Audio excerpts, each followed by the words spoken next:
Chapter 244. Today's third chapter. It looks like I won't be able to write the fourth chapter. Consider my first debt from writing this book.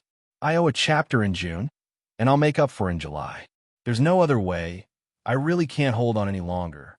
A tall bronze carriage came galloping in with an imposing manner. The four beasts pulling the carriage were all level four-shin beasts. A splendid golden chrysanthemum bloomed on top of the carriage, appearing incomparably tender and beautiful.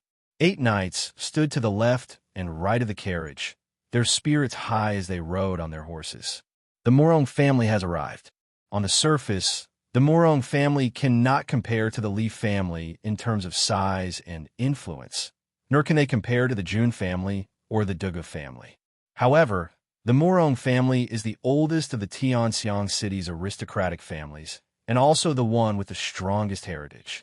Furthermore, they have the most intricate relationship with the imperial family. No one can ignore the Morong family's influence. In addition, the Morong family is the only one among the aristocratic families that has an in-law relationship with the imperial family. No other aristocratic family has such an honor. The Li family can be said to be influential in the imperial court, and Li Yuran is such an outstanding talent that he has wholeheartedly pursued the Princess Raimu for 3 years, but the emperor has never expressed his opinion. The Jun family is a loyal family, and almost all the men in the family have sacrificed their lives for the country.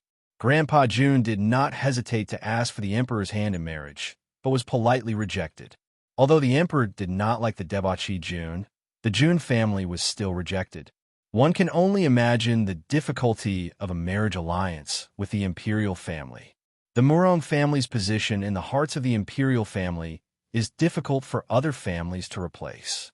The last time Morong Qianjun sent the wrong message, it caused a huge blunder and directly led to Jun Zhantian's massacre of the entire capital. Nearly a third of the court's ministers were purged, and if it were anyone else, they would have been killed 10,000 times over. But Morong Qianjun was dismissed from all his posts and never to be hired again. That's all. From this, it could be seen how close the relationship between the Morong clan and the imperial family was, and how great the influence of the Morong clan was. How could a clan like this be looked down upon by any organization? The carriage came to a stop with a loud rumble. The 8 knights jumped down at the same time and opened the carriage door. The leader of the group took a brocade stool from the back of his horse and placed it in front of the carriage door. He then held the carriage door with one hand and stood up straight. After a while, a handsome young man walked out of the carriage and stood solemnly. It was Morong Qianjun. Following that, a pair of delicate little feet stretched out, and a bright and beautiful girl in a light yellow dress leisurely walked down, her face full of arrogance. Then, with a cough, an old man shakily walked down with the help of 2 people. Everyone sucked in a breath of cold air. This was truly the aristocratic hall. The Morong clan, an old aristocratic family, had actually sent out their second-in-command. He was the younger brother of Morong Fengyun, Morong Fengyu. The Morong clan was giving face to the aristocratic hall, or perhaps it should be said that they were giving face to the Jun family, the Tang family, and the prince equivalent. Morong Qianjun and the yellow-clothed girl supported Morong Fengyu as they walked inside. The Morong clan? Are they that amazing? How arrogant! Suddenly, a cold snort was heard, followed by a sarcastic remark. The Morong clan's people immediately stiffened, and some of them even put their hands on the hilts of their swords. Everyone's faces were filled with anger. Who in Tianxiang City would dare to mock the Morong clan in such a manner?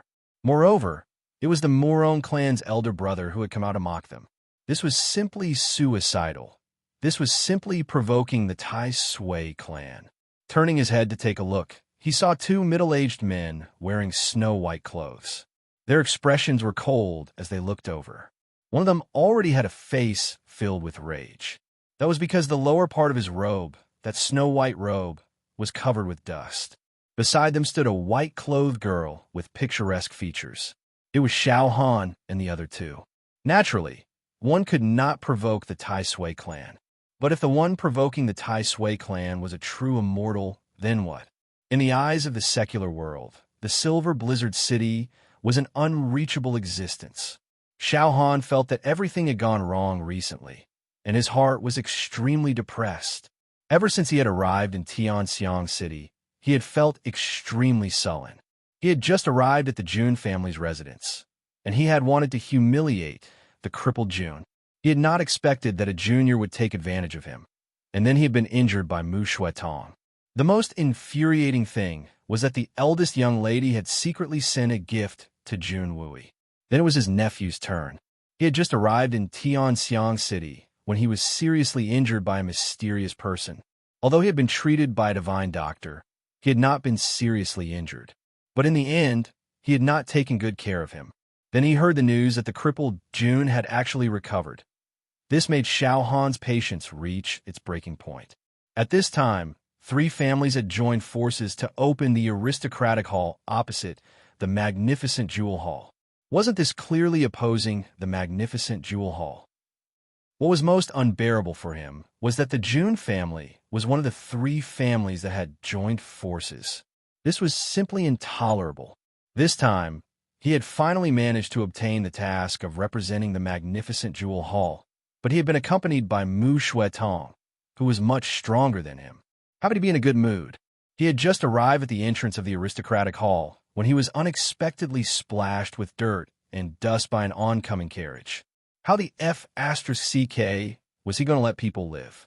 Could it be that he had to be angered to death? Drinking a mouthful of cold water was like stuffing one's teeth. Farting had actually dislocated one's heel. Xiao Han's heart was filled with such thoughts. Xiao Han's heart was filled with anger, and his heart was filled with rage. He glared at the people from a Murong family who had just gotten off the carriage. He was deliberately provoking them, and his eyes naturally did not have any good intentions. On one side, Xiao Han was unhappy. On the other side, Murong Qianjun was even more furious.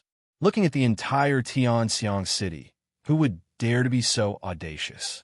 Was he tired of living? He lifted his foot and rushed forward. You're in mourning. Are you courting death? It could be said that everything had been going wrong for this kid recently. He had been courting Princess Raimu, but he had been beaten back to his original state by his own subordinates' erroneous message. Moreover, he had directly cut off all hope. His mood was very depressed, and of course, he urgently needed to find someone to vent his anger on.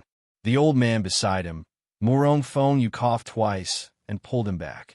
Murong Feng Yu's movements were not fast. In fact, they were somewhat slow. However, Murong Qianjun's momentum of rushing out was stopped by his outstretched hand. Murong Feng Yu, on the other hand, was very experienced. He could tell that Xiao Han and the others had an extraordinary background. Moreover, they did not put the Murong family in their eyes at all. Moreover, they were all dressed in white and had come out of the magnificent jewel hall. Murong Feng, you had already vaguely guessed the other party's origins. Little bastard, what did you say?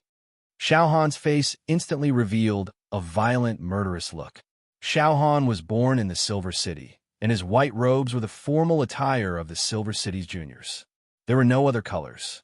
The most taboo thing was for someone to say that they were in mourning, and this kid had violated his biggest taboo. In fact, this was a taboo in the entire Silver City. So, how could he not be angry? Ahem ahem, the younger generation has been rude. This old man apologizes to you. Murong Feng Yu's eyes seemed to be blurred from old age as he looked at Xiao Han. His old face revealed a seemingly sincere smile, like a blooming chrysanthemum whose petals had been knocked down by the wind and rain. Looking at your attire, you must be a hero from the Silver Blizzard City. How do I address you, Mr. Xiaobuyu? Xiao Han's body shook, and he felt even more depressed. This old man in front of me is too cunning. He had apologized first. Then he had brought up Xiaobuyu, and he had faintly pointed out that they had some sort of relationship. Moreover, he was so old. So, the Xiao family's descendant didn't even dare to get angry. Xiaobuyu's name was world famous. So, he couldn't deny the possibility that he could have faked his identity. But the words of the Murong family's second-in-command couldn't be false.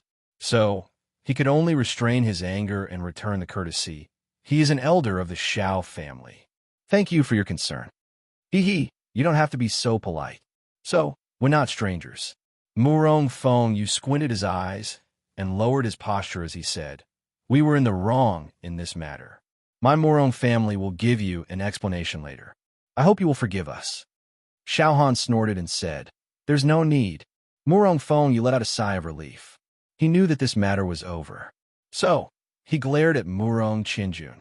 But he saw that Murong Qinjun was staring blankly in a certain direction.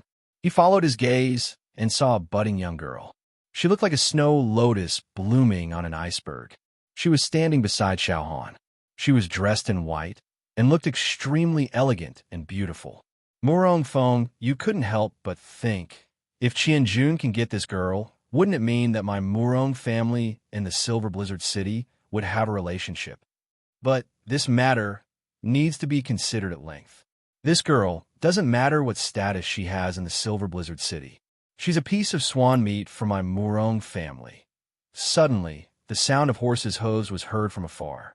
Several troops had arrived. The prince's men had arrived, and Princess Rima's carriage was at the very front. Murong Feng, you didn't have time to exchange pleasantries. He hurriedly called out to Xiao Han and the others. Then they walked in one after the other. The sound of a carriage was heard from the other side of the street. It was the Prince Equivalent's carriage. At this moment, all these powerful figures were gathered together. It couldn't be denied that this was a coincidence. Princess Raimu was sitting in the sedan chair. She had a heavy heart. She didn't want to come today. After all, she wasn't the kind of person who liked to join in on the fun. But her father came looking for her as soon as she made up her mind. He asked her to go with Mr. One. Moreover, he asked her to go with him in disguise. Princess Raimu was helpless, so she had to comply. However, he did not know what his father, the emperor, was thinking. He kept stopping along the way, forcibly blocking the carriages of his three brothers behind him. It was as if he was deliberately creating a conflict between his three sons. There was only such a wide road. Who would go first and who would go last? Chapter 245. The fact were not out of Princess Raimu's expectations. None of the three royal highnesses were willing to be left behind. Unexpectedly, the three groups of people rushed forward in a straight line. Fortunately, the street was wide enough. Otherwise, the houses would have been crushed by them. She did not know what the emperor's intentions were. Could it be that they did not fight fiercely and fiercely enough? Did he want the three of them to fight in front of others and expose their shortcomings and make a fool of themselves? With the current attitude of her three brothers, this was not absolutely impossible. However, the scene that Princess Raimu had envisioned was doomed to not happen. Because the carriages of the three princes were tightly packed together, no one could fall behind in the slightest. Although the streets of the magnificent Jewel Hall and the aristocratic hall were wide enough, but they also had their limits. The carriages of the three princes were squeezed together, and it was inevitable that they would collide with the carriages of the other side. This was not the most coincidental thing. The most coincidental thing was that the other group of carriages belonged to the Prince Equivalent's palace. Out of the 5 groups of carriages of the royal family, 4 of them had unexpectedly collided together. She was afraid that nothing would happen. Was this intentional, or was it unintentional? Such a result made Princess Raimu feel a little dizzy. The only thing to be thankful for was that the Prince Equivalent's palace was also part of the royal family. As long as her 3 brothers were willing to take a step back, she believed that the matter would not be too difficult to mediate. The aristocratic hall was in charge of receiving the guests. When they saw the situation in front of them, they were all dumbfounded. The street where the magnificent Jewel Hall and the aristocratic hall were located could be said to be the best street in the entire Tianxiang city. The street was also the widest. There had never been such an incident of crowding together. A street that could accommodate 3 luxurious carriages at the same time was not easy to crowd together. Moreover, because of the existence of the magnificent Jewel Hall on this street, there had never been a situation where the incident escalated. Anyone who was qualified to come here was aware of the origins of the magnificent Jewel Hall. No one would be stupid enough to touch the ground in front of them. But now, The palanquin belonging to the prince equivalent mansion was the first to stop.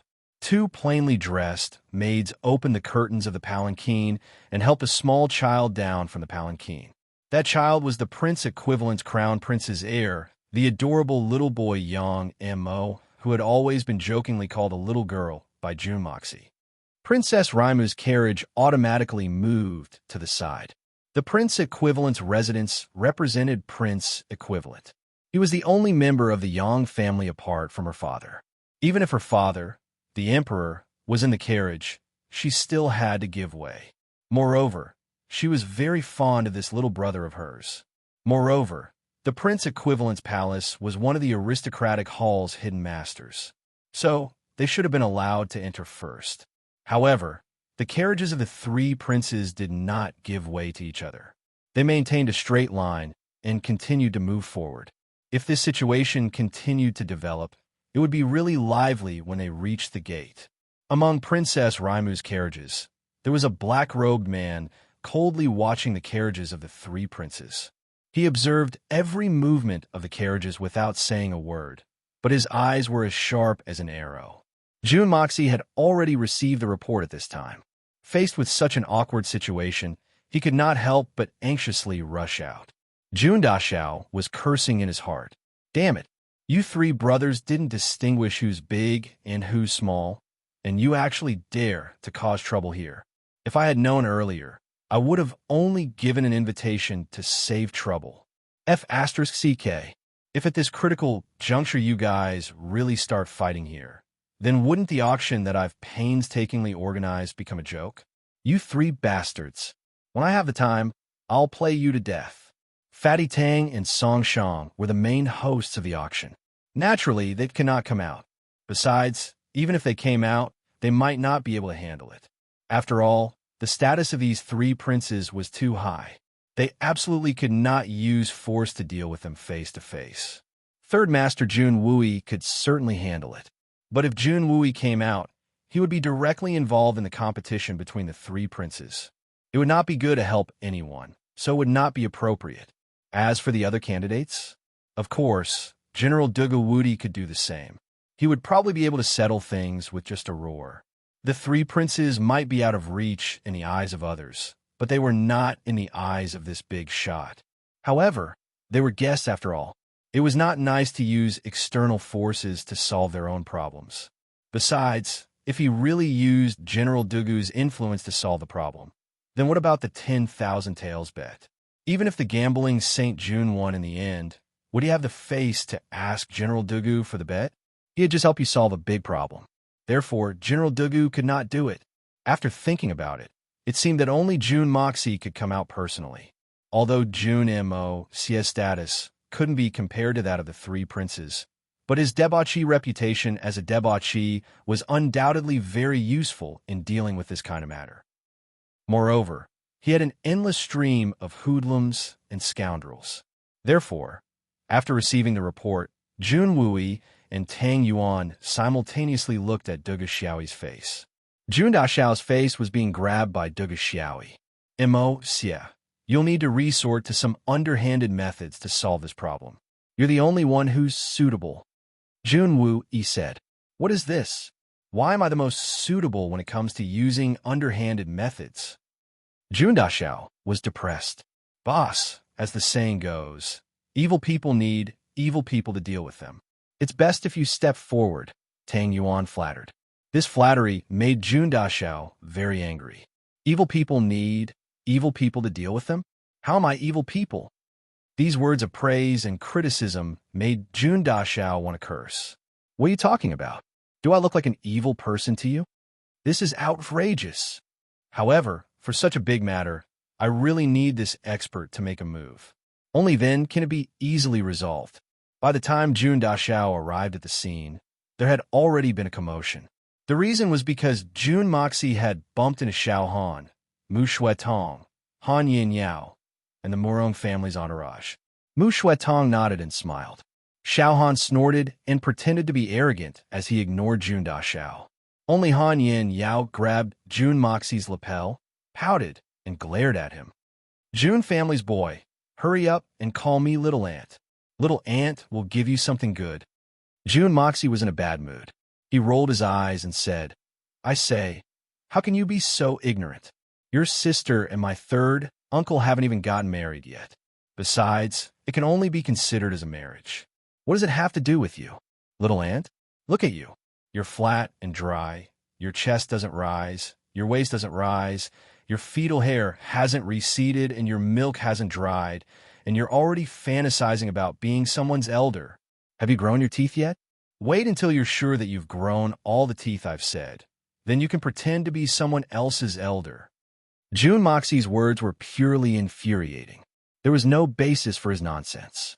A girl's puberty came earlier than a boy's. Although Han Yin Yao was only 15 and a half years old, and her body hadn't fully matured yet. However, it could be said that her figure had already begun to take shape. Even if she was compared to Dugu Xiaoi, she wouldn't be inferior to Jun Da Xiao's flat figure. Han Yin Yao couldn't help but feel ashamed and angry as she listened to Jun Mo Xie's senseless taunts. She couldn't help but feel ashamed and angry at the same time. She stamped her feet again and again, and her petite face turned red. Suddenly, she rolled her eyes and said, I don't care. You look like you have an urgent matter. If you don't call me little ant, then I won't let you go. Do as you see fit. Anyway, I'm not in a hurry. She grabbed his lapel even harder as she said this. She was undoubtedly the youngest in the Silver Blizzard City's upper echelon. So, it was useless even if she had a distinguished status. That was because she had to call everyone else elder except herself. Uncle, uncle, uncle, grand ancestor, great ancestor, great ancestor, great ancestor, great ancestor, great ancestor, great ancestor, great ancestor, great ancestor, great ancestor, great ancestor, great ancestor, great ancestor, and great ancestor.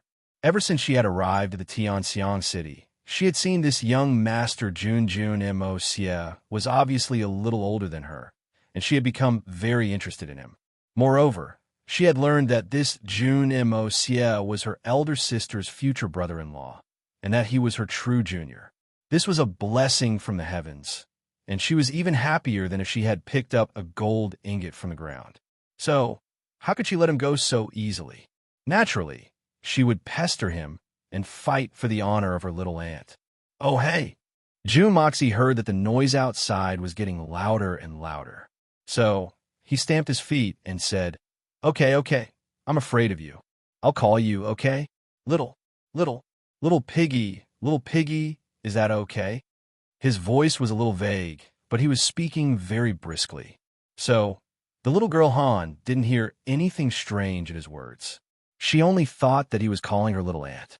She proudly raised her chin, puffed up her chest, and let go of his hand. Then, she waved her hand and said, Be good, go. If there's a problem in the future, you can use Little Ant's name. Little Ant will protect you. June Moxie disappeared like a wisp of smoke, as if he had been pardoned by the emperor. Oh, the way he called me Little Ant doesn't sound right. Han Yinming suddenly realized something. He called you Little Piggy. How could he call you Little Ant? Murong Qinjun was pursuing Princess Raimu, and June Moxie wasn't on good terms with each other. So, he wanted to please the beauty in front of him. So, how could he not throw stones at her when she was down? Han Yinming pouted. She bitterly turned her head to look at June Moxie's back and clenched her small fists. Get lost. Xiao Han and Mu Shui Tong fiercely glared at her. Shut up. The two of them had been living together in the Silver City ever since they were born. But they had never been on good terms with each other. So, this was the first time in their lives that they had spoken in unison. They looked at each other after they had finished speaking. Then, they snorted and turned their heads away. Murong Qianjun immediately kept quiet out of fear. Xiao Han obviously loathed this trash of the Murong family. He could tell what he was thinking just by looking at his expression. He was even more furious. Han Yinming was the object of his nephew's admiration. She was also the daughter-in-law of the Xiao family. So, he wouldn't be able to live if she was stolen from under his nose. Moreover, you're just a trifling disciple of the Murong family.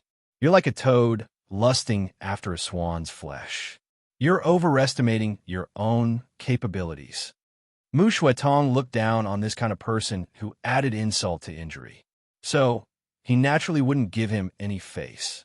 The third prince and the prince equivalents, Heir Yang Mo, had already quarreled by the time Jun Moxie had left the carriage. The pretty boy Yang Mo had come into contact with Jun Moxie a few times. So he had taken quite a liking to this rascally, hoodlum, and scoundrelly debauchee. So, he excitedly ran towards the aristocratic hall as soon as he got out of the palanquin. He was very familiar with this place, since he had come here several times before. The eldest prince and the second prince remained motionless in the carriage. They were maintaining a non-existent depth. On the other hand, the third prince was rather unhappy. He had been pushed by the eldest prince and the second prince to the point that he couldn't even walk. But the third prince's strength had always been the weakest among the three princes. Moreover, he had been unlucky enough to be in the same group this time. So, he hadn't been willing to show weakness. So, he had tried to push the third prince a little harder. But he had still fallen into a disadvantageous position, and this had left him extremely depressed in his heart. I'm a prince, and I haven't gone in yet. But this insignificant Prince Yang Mo wants to go in before the three of us. Where's the dignity of the imperial family? He had completely taken things for granted at this time. However, he had completely forgotten that the Prince Equivalent's palace was one of the shareholders of the aristocratic hall. Ah, isn't this cousin Momo? What's wrong? You don't know how to greet your cousins when you see them here? How come you're getting more and more impolite as you grow older? You're a member of the imperial family. How can you run around without any etiquette? Where are the servants of the Prince Equivalent's palace? Don't they know how to serve their masters? The third prince's figure was somewhat thin and weak. His face was a bit pale. He stood up from the carriage and started to berate them in a somewhat feminine voice. He didn't miss a single one of them. Ah, your highness, hello. Yang Mo timidly looked at him. Yang Mo's small heart was filled with an indescribable loathing for these three princes' cousins.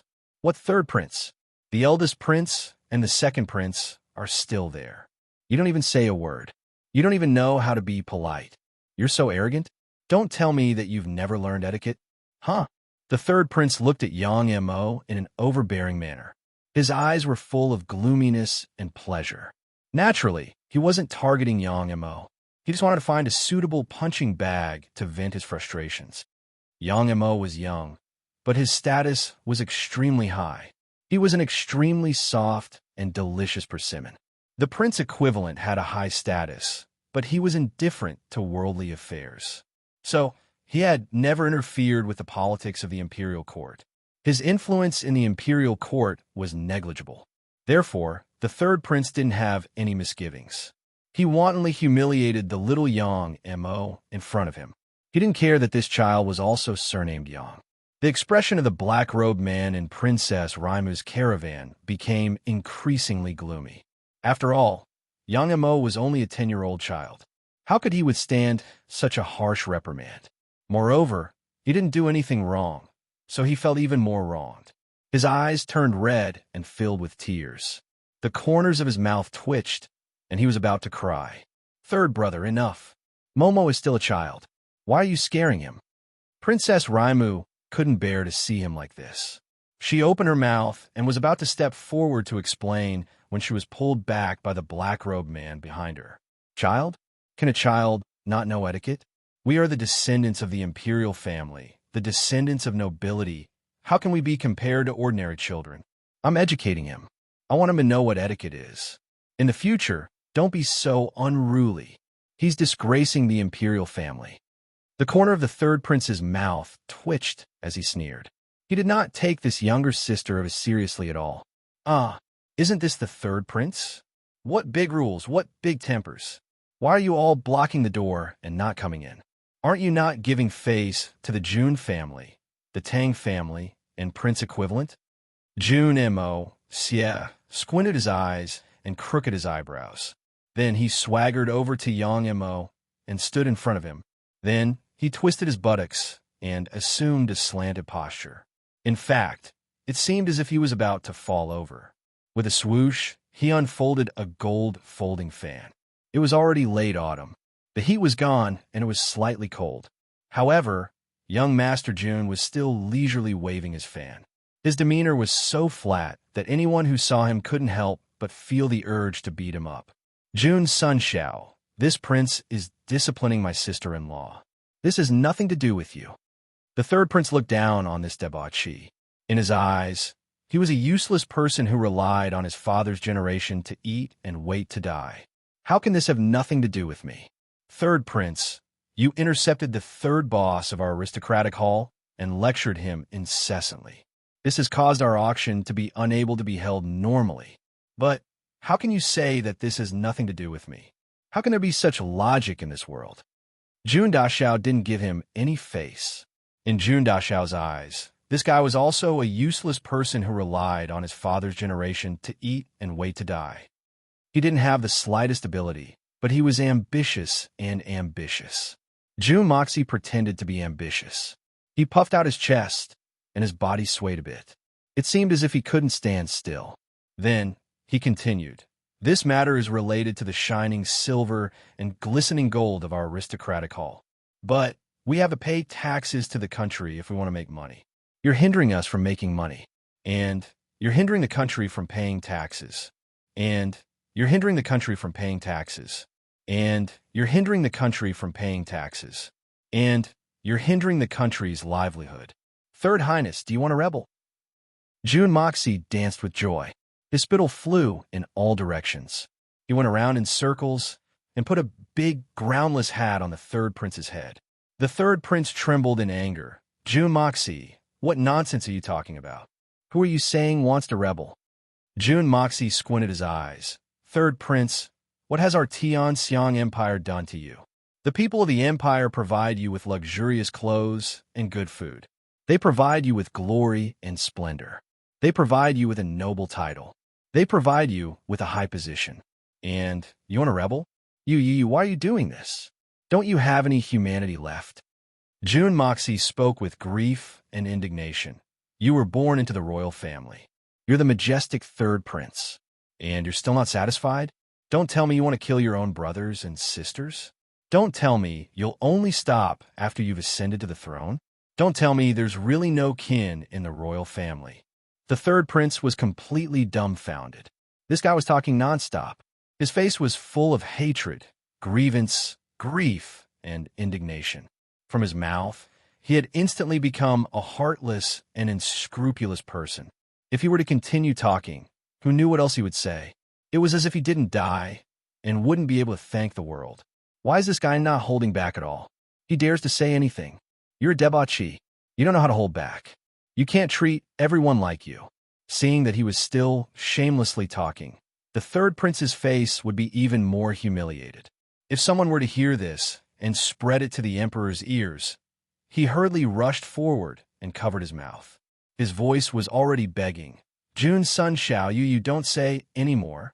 You, do you want me to die? I was wrong, okay? I'll apologize to you. Jun Moxie made a few sound before he finally calmed down. Then, he snorted in protest. His complexion changed and suddenly became radiant. Oh, it's rare to have the three royal highnesses and Princess Raimu personally come to visit my humble aristocratic hall. Ha ha ha. Your presence brings light to my humble aristocratic hall. I'm even more flattered. Please, please, please come in quickly. He turned around and roared. Mother of Asterisker, what the hell are you doing? The three royal highnesses have been waiting for so long, but you still haven't welcomed them in. Who can afford to bear the crime of neglecting the royal highnesses? Someone, quickly bring the royal highnesses and the princess into the hall. What? Into the hall. Everyone had a strange expression on their faces. This guy wants to let the three princes and the princess into the hall. Which hall in the world would dare to let the princes and the princess into the hall? I reckon this is the only one. This is a worthwhile trip. This is an eye-opener. Among the four teams, there were quite a number of people who were watching young Master Jun's actions closely. For example, how is it? The first prince asked the people around him. There was a gloomy look in his eyes. It's hard to say. A man with a goatee said in a pensive manner, This Jun's son Xiao is undoubtedly very arrogant. He's very much in line with the rumors. He's an ignorant, incompetent, lawless, and insensible person. But the outcome of today's matter has been handled in a very clever manner. But the Royal Highness can observe him in detail if you think it's necessary. The people beside him nodded in agreement. This guy has given me a surprise today. I had thought that he wouldn't be able to handle this matter. So, I was happy to watch him make a fool of himself. But this scene suits me even better. The first prince nodded. Then he smiled. But this kind of hooligan and scoundrel's methods have always been the most troublesome. As for observing him in detail, do you think it's worth it? Haha! Everyone burst into laughter. For example, he's still as shameless as ever. It's disgusting to the extreme. The second prince looked at June Moxie from afar. He didn't even try to conceal the disgust in his eyes. Chung De Chao clenched his teeth and said, "Such a scum. It's a disgrace to live in this world. The June family's descendant is so unbearable. How can he live in this world? If I were him, I would have died a long time ago." At the same time, a cold light flashed in his eyes. "June Moxie, my people are here. Let's see how long you can stay arrogant for. I'll pay you back double for the humiliation I suffered last time. Just wait for your death." Next to him, the white-bearded Fong Bo one had a pensive look on his face as he slowly said, "Today's matter is very strange." He pondered for a moment. Then he shook his head and said, "It's very strange." Princess Raimu, the black-robed man behind her asked in a low voice, "Is this the rumored June family's third young master? June Moxie? He's very different from when he was a child. He's a very interesting kid." Evil Monarch Group 2, 4, and 5 have been disbanded due to the theft of the group owner's account. 3 new groups have been created.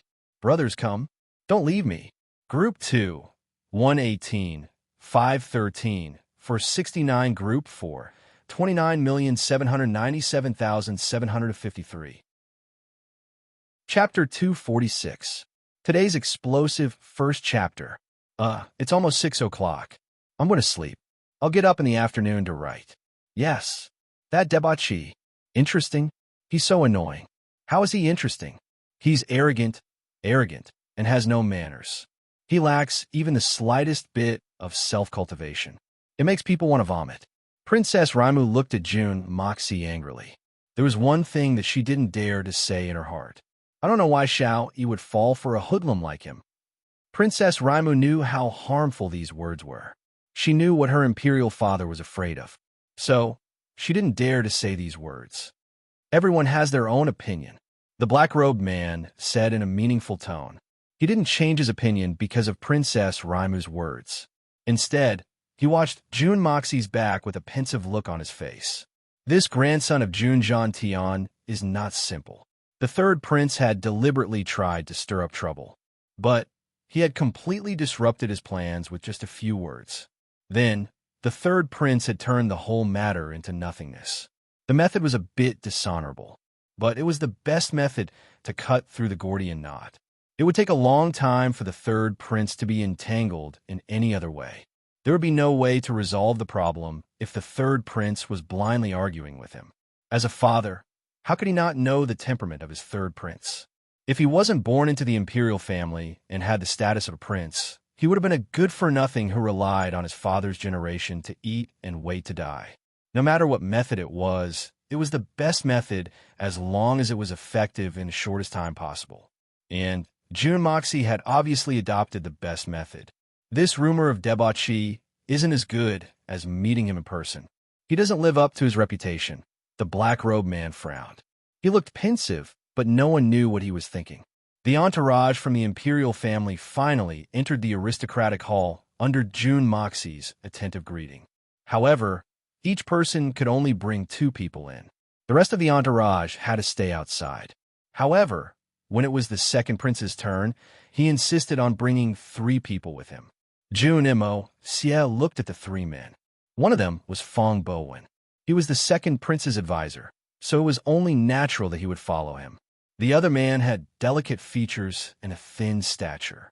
He looked at June Mo Xie with hatred in his eyes. Yes, she was also an acquaintance. She was the Spirit Fog Lakes Ni Chong Pavilion's Lady Yuer, who claimed that she only sold her skills and not her body. It was no wonder that the second prince's confidant would be brought in, and the other one was Chang Chao.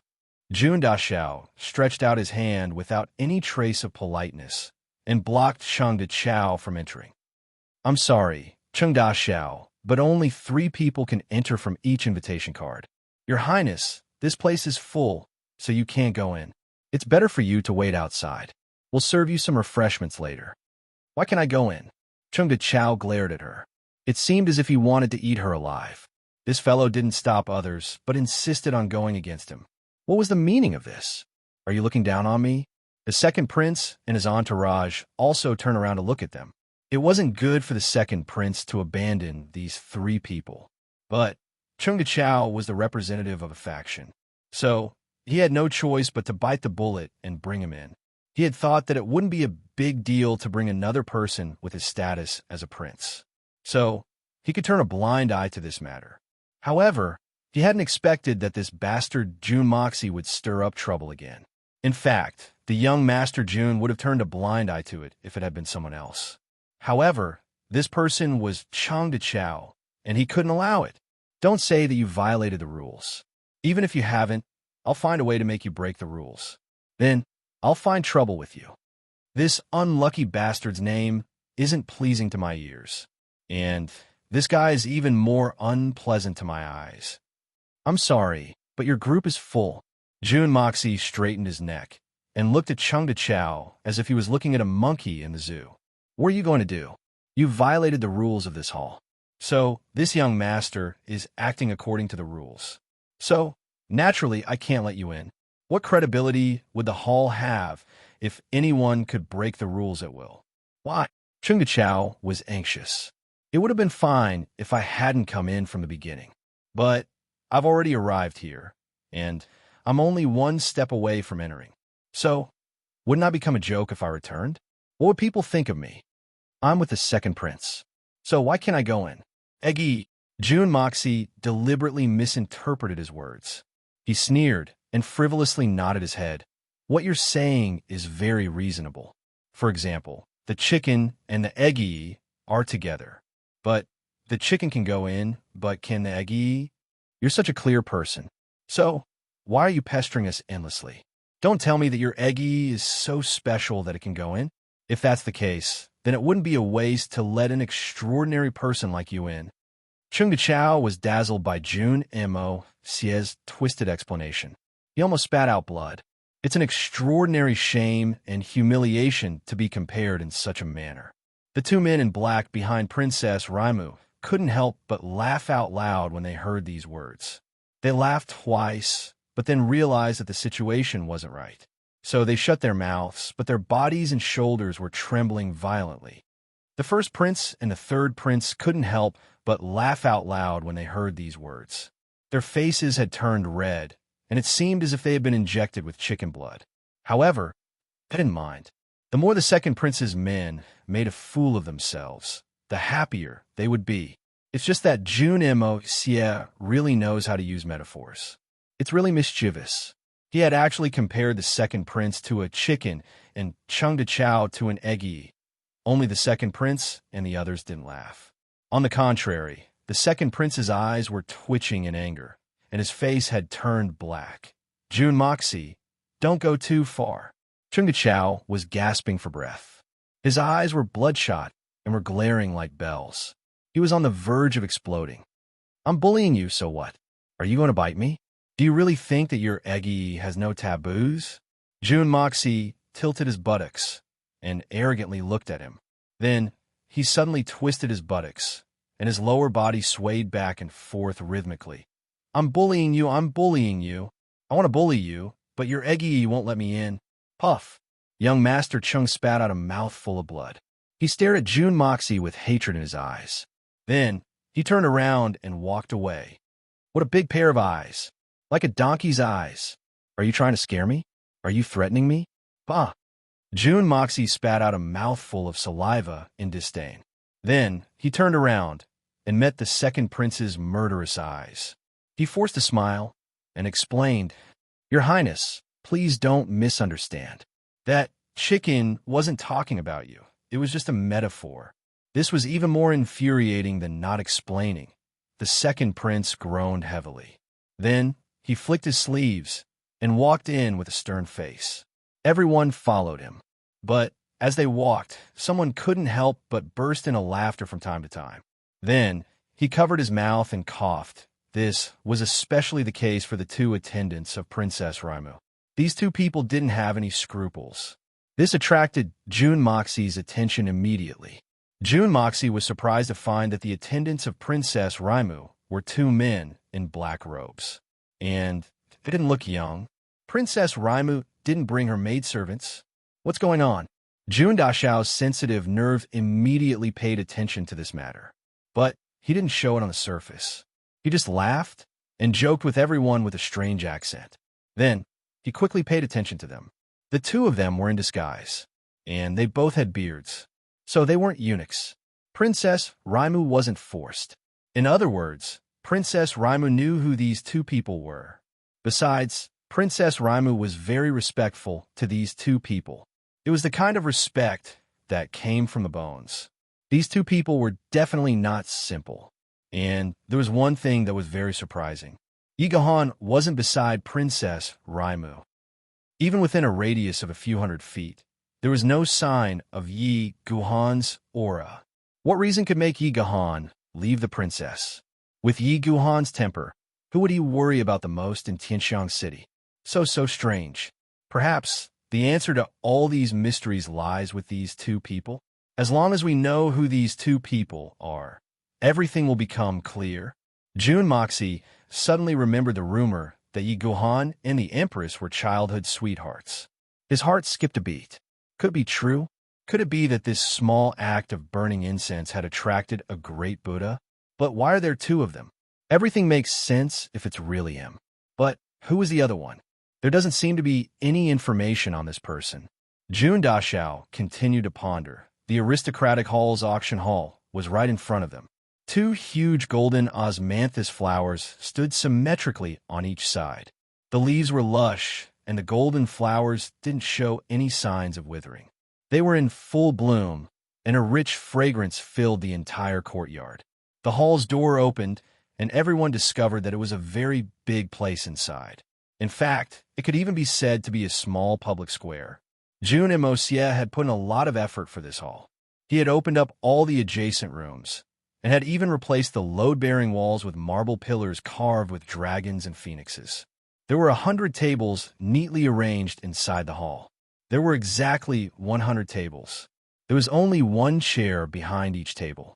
There were 2 stools at the back of the hall and a small tea table.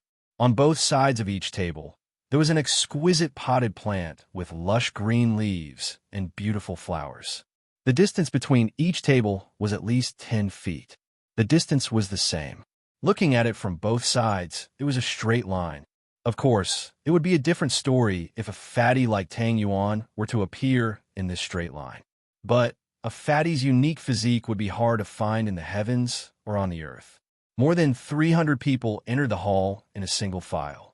But it didn't seem crowded at all. On the contrary, it felt somewhat empty. The windows above had already been opened, and the air was unusually fresh. In fact, it didn't feel stuffy at all. Entering this hall made people feel more relaxed and happy than entering a garden in spring. Chapter 247. Waves of ethereal music floated down from the upper floors and reverberated in the hall.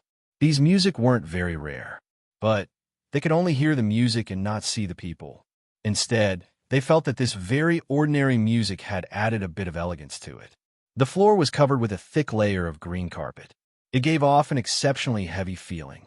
The color wasn't very conspicuous, but it gave off a warm and luxurious feeling.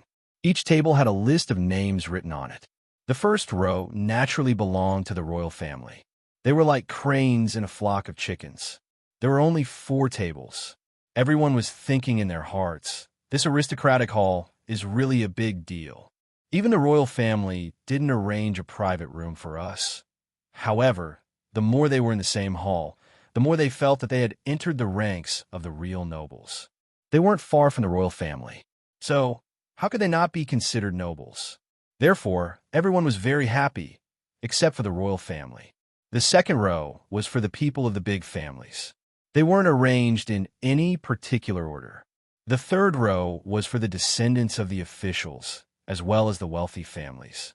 And the fourth row was for the rich and powerful of the Tianxiang city. In between each row, there was a pearl curtain that seemed to fall from the sky. However, it only covered 3 feet above the people's heads, causing everyone to feel that the other side was hazy and couldn't see clearly. There was an extremely exquisite red-crowned crane incense burner in every corner of the hall. Green smoke was slowly coming out of the crane's beaks and was drifting in the air. It was very auspicious. Some people had arrived very early. They had been waiting for almost half the morning. But they didn't have the slightest impatience on their faces. On the contrary, they seemed to be full of vigor and excitement. Dozens of yellow-clothed young girls were carrying teacups. They were like butterflies passing through flowers.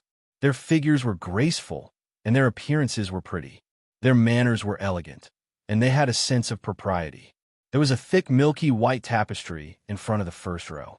It seemed as if it had fallen from the sky. It covered the entire area behind it. It looked like an exceptionally thick wall at first glance.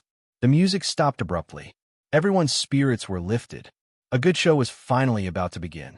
The snow-white tapestry in front of him rose up silently, revealing a huge snow-white platform. Just as the tapestry rose up and the auction platform was revealed, the surroundings suddenly became bright and resplendent. It was the result of innumerable gems being inlaid and then refracting from different parts to converge into a circle of light, covering the round platform, forming a small area. There was a table there. There was a hammer on the table, a tuning hammer. This was simply a dreamlike arrangement. The magnificent jewel hall, which was known as the continent's #1 auction house, compared to such a design, was simply like a pheasant meeting a golden phoenix or a beggar facing a prince. The sound of heavy footsteps rang out. Everyone looked over at the same time. Just listening to this sound made them feel that it was not normal. What kind of heavy object did he have to carry to be able to produce such soul-shaking footsteps? At the end of the light, a mountain of flesh was proudly walking over with a majestic gait. With every step it took, the plump white flesh under the black robe would dance in a joyful and rhythmic manner. Since everyone has received an invitation from the aristocratic hall, then you're all nobles of the Tianxiang city, and also our distinguished guests. I am the aristocratic hall's treasurer, Tang Yuan, and also the chief auctioneer. On behalf of the Prince Equivalence Mansion, the Jun family, and the Tang family, as well as the aristocratic hall, I would like to extend my warmest welcome to all of you. Tang Yuan spoke in a loud and fluent manner. After he finished speaking, he unexpectedly bowed. In fact, Fatty Tang was still reciting from his book, because this speech was personally written by Jun Dashao. It was voluminous, and almost included the construction of spiritual and material civilization. The audience applauded enthusiastically. Regardless of whether the words "nobles of the Tianxiang city" were genuine or not, they would at least be able to suppress those who didn't want to deal with them. The aristocratic hall, as the name suggests, is a place where only true nobles can come. So, what exactly is a noble? Fatty did his best to put his hands behind his back and put on a commanding appearance as he spoke with great difficulty. It must be said that Fatty's body was fat and his stature wasn't short. His limbs were normal, and even though he wasn't tall and mighty, he still had the physique of an average person. However, after adding that fat to his body, his arms were wrapped in fat, and they were no longer short. Moreover, his waist was extremely thick, and he couldn't wrap his arms around his waist. Therefore, his 2 fat hands couldn't reach each other. However, Tang Yuan still followed Jun Dashao's instructions and did his best to put on such a posture in order to show his elegance and confidence. However, Tang Yuan felt very good about himself and felt that this was the most eye-catching moment of his life. However, in the eyes of the people below, he looked like a black bear who was taking an elegant stroll with his hands behind his back. His every movement seemed extremely clumsy. Everyone was trying their best to hold back their laughter. Fatty Tang swept his eyes around in a dignified manner, the so-called nobles are the people of the upper class. For example, this thing. Tang Yuan flipped his hand, and a round object appeared on his palm. I believe everyone here knows and has tasted this crop known as potatoes. As everyone knows, a gene of potatoes can be bought in the market for less than 3 copper coins. It is the most common vegetable.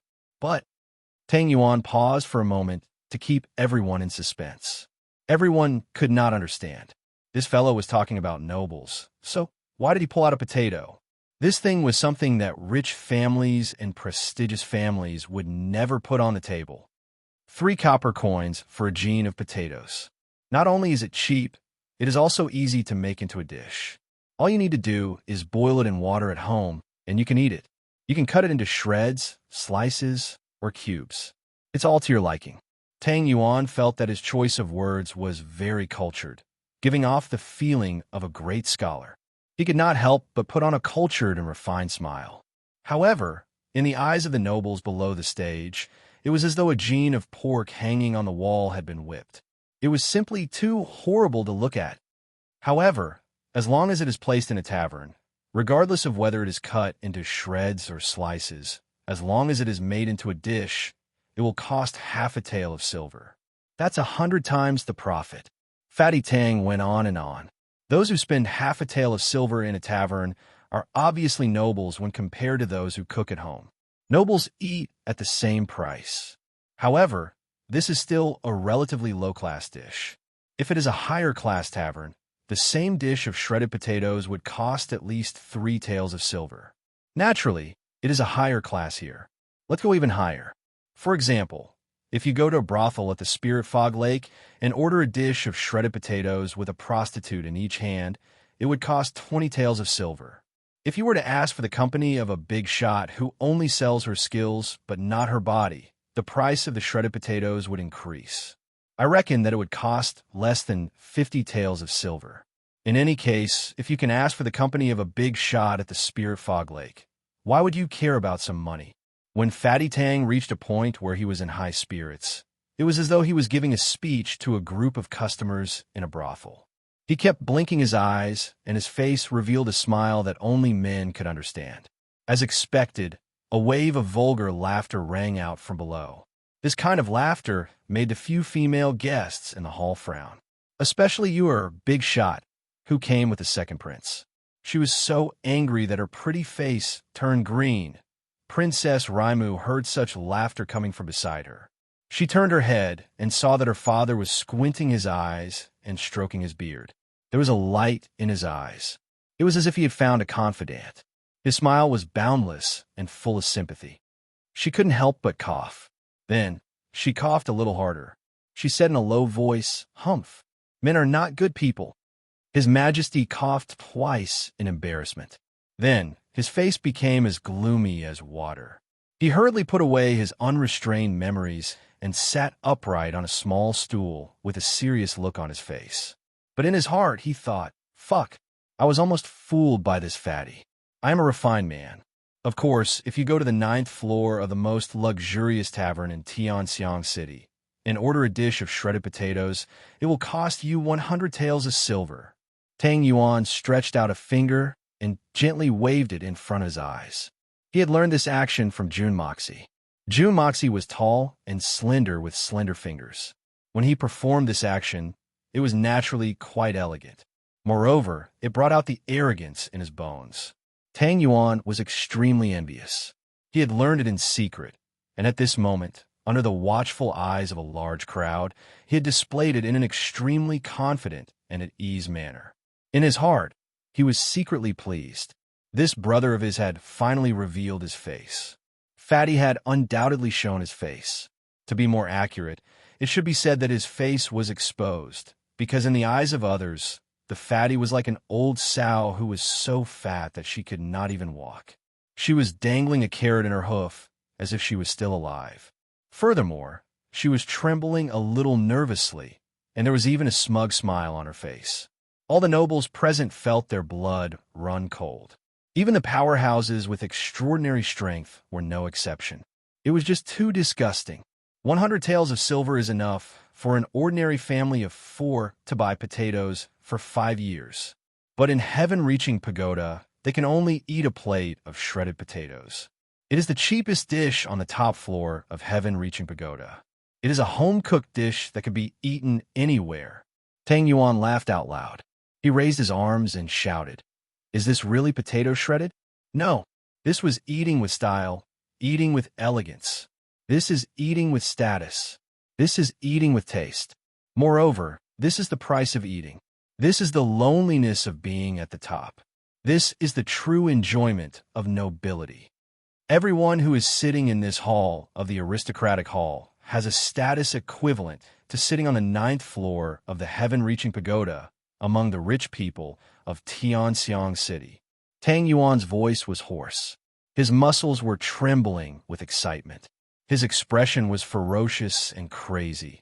This is the true paradise of nobility. Even if we drink a cup of water here, it is still the water of a true nobility. Using a phrase from before, we are not drinking water, but the loneliness of being at the top. The loneliness of being at the top is something that only true nobility can understand. Thunderous applause rang out. The fatty's words could be said to have won the hearts of the people and naturally resonated with them. Chapter 248. Junwoo, he shook his head and laughed in spite of himself. Little Yang Mo also started to laugh, although the little rascal didn't understand the meaning behind Junmo's words. But he was well aware that potatoes and plain water weren't very tasty. Tang Yuan was too fat, careless, and careless. His memory wasn't very good either, and he had long since forgotten the content of his speech. His speech was purely improvised on the spot, and he was able to rely on the remnants of his memory to make it sound convincing. He was truly a talent. Fatty Tang was still talking nonstop. Jun Daxiao didn't have any interest in listening anymore. He looked at Yang Mo with a smile. "What's wrong? Are you in a good mood, little Miss Yang?" Yang Mo's handsome little face sank. He had always taboo when Jun Moxie called him Little Miss. Unexpectedly, he forgot to refute it. He snorted and turned his head away in anger. Although the Prince Equivalent's crown prince was clever and quick-witted, he was only a 10-year-old child after all. Encountering such a humiliating matter, he naturally could not remain calm for a moment. Not to mention him, even if it was an adult who was not too shrewd, he would not be able to withstand it. What's the use of being angry? Hitman Jun snorted. He didn't try to coax him. Instead, he crossed his legs and swayed back and forth. "You're being bullied. You only know how to get angry. You can't do anything else. In that case, it's better not to get angry. Since being angry is useless, then what can I do?" Yang Mo had been holding back his tears for a long time. Finally, they overflowed. "Calling you Little Miss isn't wrong. You cry whenever something happens. What are you crying for? You're a man, yet you cry so easily. It's really shameful. No wonder you're being bullied." Jun Moxie said disdainfully. He grabbed a big apple from the table and took a bite. "What's the use of crying? Can crying solve the problem? If you cry again, then get out of my sight. Go cry somewhere else. I won't say a word to you, and I won't give you any ideas to help you vent your anger. I won't cry." Yang Mo hastily wiped his tears, but still choked with sobs. He looked at the young Master Jun. "Brother Jun, father said that you're a smart man. Tell me, what should I do? The three of them loved to bully me since I was a child. Every time I see them, I'm scared out of my wits. I don't dare to think of anything. I just want to run away immediately.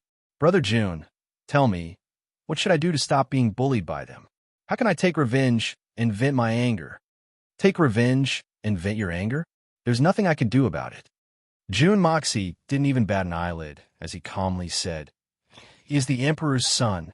What was the greatest in the secular world? The Emperor reigned supreme. If the Emperor's son wanted to bully you, what could you do? Just bear with it. Who asked you not to have a better family background? But I don't want to bear with it. Brother Mo Xie, father said that you're the smartest. There's nothing that can stump you." Yang Mo grabbed Jun Moxie's right hand and shook it. "Give me an idea. I beg you, Brother Mo Xie." Stop, quickly stop." Jun Mo Xie hastily pushed his hand away and said impatiently, "This isn't a matter of being smart or not. His father is the Emperor, and your father isn't the Emperor. So how can I help you? There's nothing I can do. There's nothing I can do. Yang Mo stared blankly. His eyes instantly became misty, and it seemed as if they were about to flow out. His small mouth flattened, and he was about to burst into tears. Suddenly, his eyes lit up, and he swallowed his tears. His eyes sparkled as he silently said, Brother Mo, Xia, you just said that his father is the emperor, but your father isn't the emperor. Why isn't my father the emperor? We're both sons of the emperor's grandfather. Why is my father a prince, and my uncle the emperor? I'm also the emperor's descendant. Why can they bully me, but I can't resist? Yang Mo opened his big round eyes and asked Jun Mo Xia. You said it yourself just now. You're talking about the emperor's grandfather and the bloodline. That's your family's business. How would I know? Jun Moxie seemed a little impatient as he continued. You say that your father was just as useless as you are. He was bullied since he was a child, but he didn't dare to resist. He didn't even dare to let out a fart. He got used to it and grew up to be bullied. Naturally, he couldn't become the emperor. Even his son is being bullied now. I don't want to be bullied again. Yang Mo fiercely clenched his small fist. I don't want to be bullied again when I grow up. And my descendants, I don't want them to be bullied. That's not easy, it's hard. Jun Moxie sighed hypocritically. Can I not be bullied only when I become the emperor? I won't be bullied, and my descendants won't be bullied either? Little Yang Mo asked. Jun Moxie sighed. I don't know. I really don't know. I also want to be the emperor. What do you say? Yang Mo opened his big, innocent eyes. You? You just said that you're the grandson of your grandfather. So, you naturally have the qualifications. Jun Moxie squinted his eyes. I have the basic qualifications, but I'm far from qualified for the other things. Then, I asked elder brother Mo Xia to tell me how qualified I am. I don't want to be bullied again. Yang Mo asked. Just as Jun Moxie was about to answer, he heard a deafening cough from Jun Wui's side. It was as if he was suffering from tuberculosis and was afraid that others could not hear it. Such a deafening cough was limited to this independent room. He really deserved to be called a Tianxian expert, to be able to control and release it so freely. It was really amazing. Jun Wui felt that something was wrong the more he listened. He was originally trying to make the child happy. How did the topic change to usurping the throne? Moreover, it was blatant and blatant. With Jun Mo Xia's method of educating children, little Yang Mo wouldn't need too much time. In fact, he would only need to follow Jun Mo Xia for a month or two. In fact, he would be looking down on Jun Mo Xia's methods if he were to use another month or two. In fact, he would only need a few days of effort to successfully instigate the prince equivalent's son into a hardcore rebel. In fact, he wouldn't have any regrets even if he were to die. This kid, what is he trying to do? This question, I can't answer you. When you go home, don't ask your father. Your father will definitely say, you bullied me well, just in time to teach you a lesson for me. So what? So what? As long as you are honest, no one will bully you. Jun Moxie imitated the prince's tone. How do you know? Every time I am bullied, my father almost always says the same thing. But they still bully me the same way, and it gets worse and worse. Yang Mo blinked his eyes with a face full of worship. This elder brother Jun is really smart, because my grandfather also said the same thing. Jun Moxie thought in his heart, but he would not say it out loud. He snorted twice and said, Of course I know. I also know that you are a little traitor. You turn around and tell your father what others say to you. Am I right? I will not betray my friends. My father said that people who betray their friends are not good people. I'm a good person. I will definitely not betray my friends. Little Yang Mo's tender face turned red. Why are you in such a hurry? Jun Moxie rolled his eyes at him and said, But there is no way. Let me tell you a story first, okay? Yang Mo hung his head dejectedly and said disinterestedly, Okay. Jun Wuyi's heart finally calmed down, and he stealthily wiped the cold sweat off his forehead. These two little lunatics finally stopped discussing that sensitive topic and started telling stories. I was almost scared out of my wits just now. The name of this story is The Incident of Black Tortoise Gate, Jun Moxie said with a smile. And so, Tang Taizong, Li Shimin, became the prince's crown prince, while Li Jianxing and Li Yuanji became Li Shimin's cousins, who also loved to bully him. A certain cousin endured again and again until he could not bear it anymore and killed his two cousins at Black Tortoise Gate. He sat on the throne and finally did not have to be bullied by others. Jun Wui accompanied Yang Mo and listened with a smile. He often listened to Jun Moxie's stories, and he liked them very much. For example, there was a story called The Romance of the Three Kingdoms. The content of the story made Jun Wui feel intoxicated. Today, he saw that Jun Moxie was going to tell a story.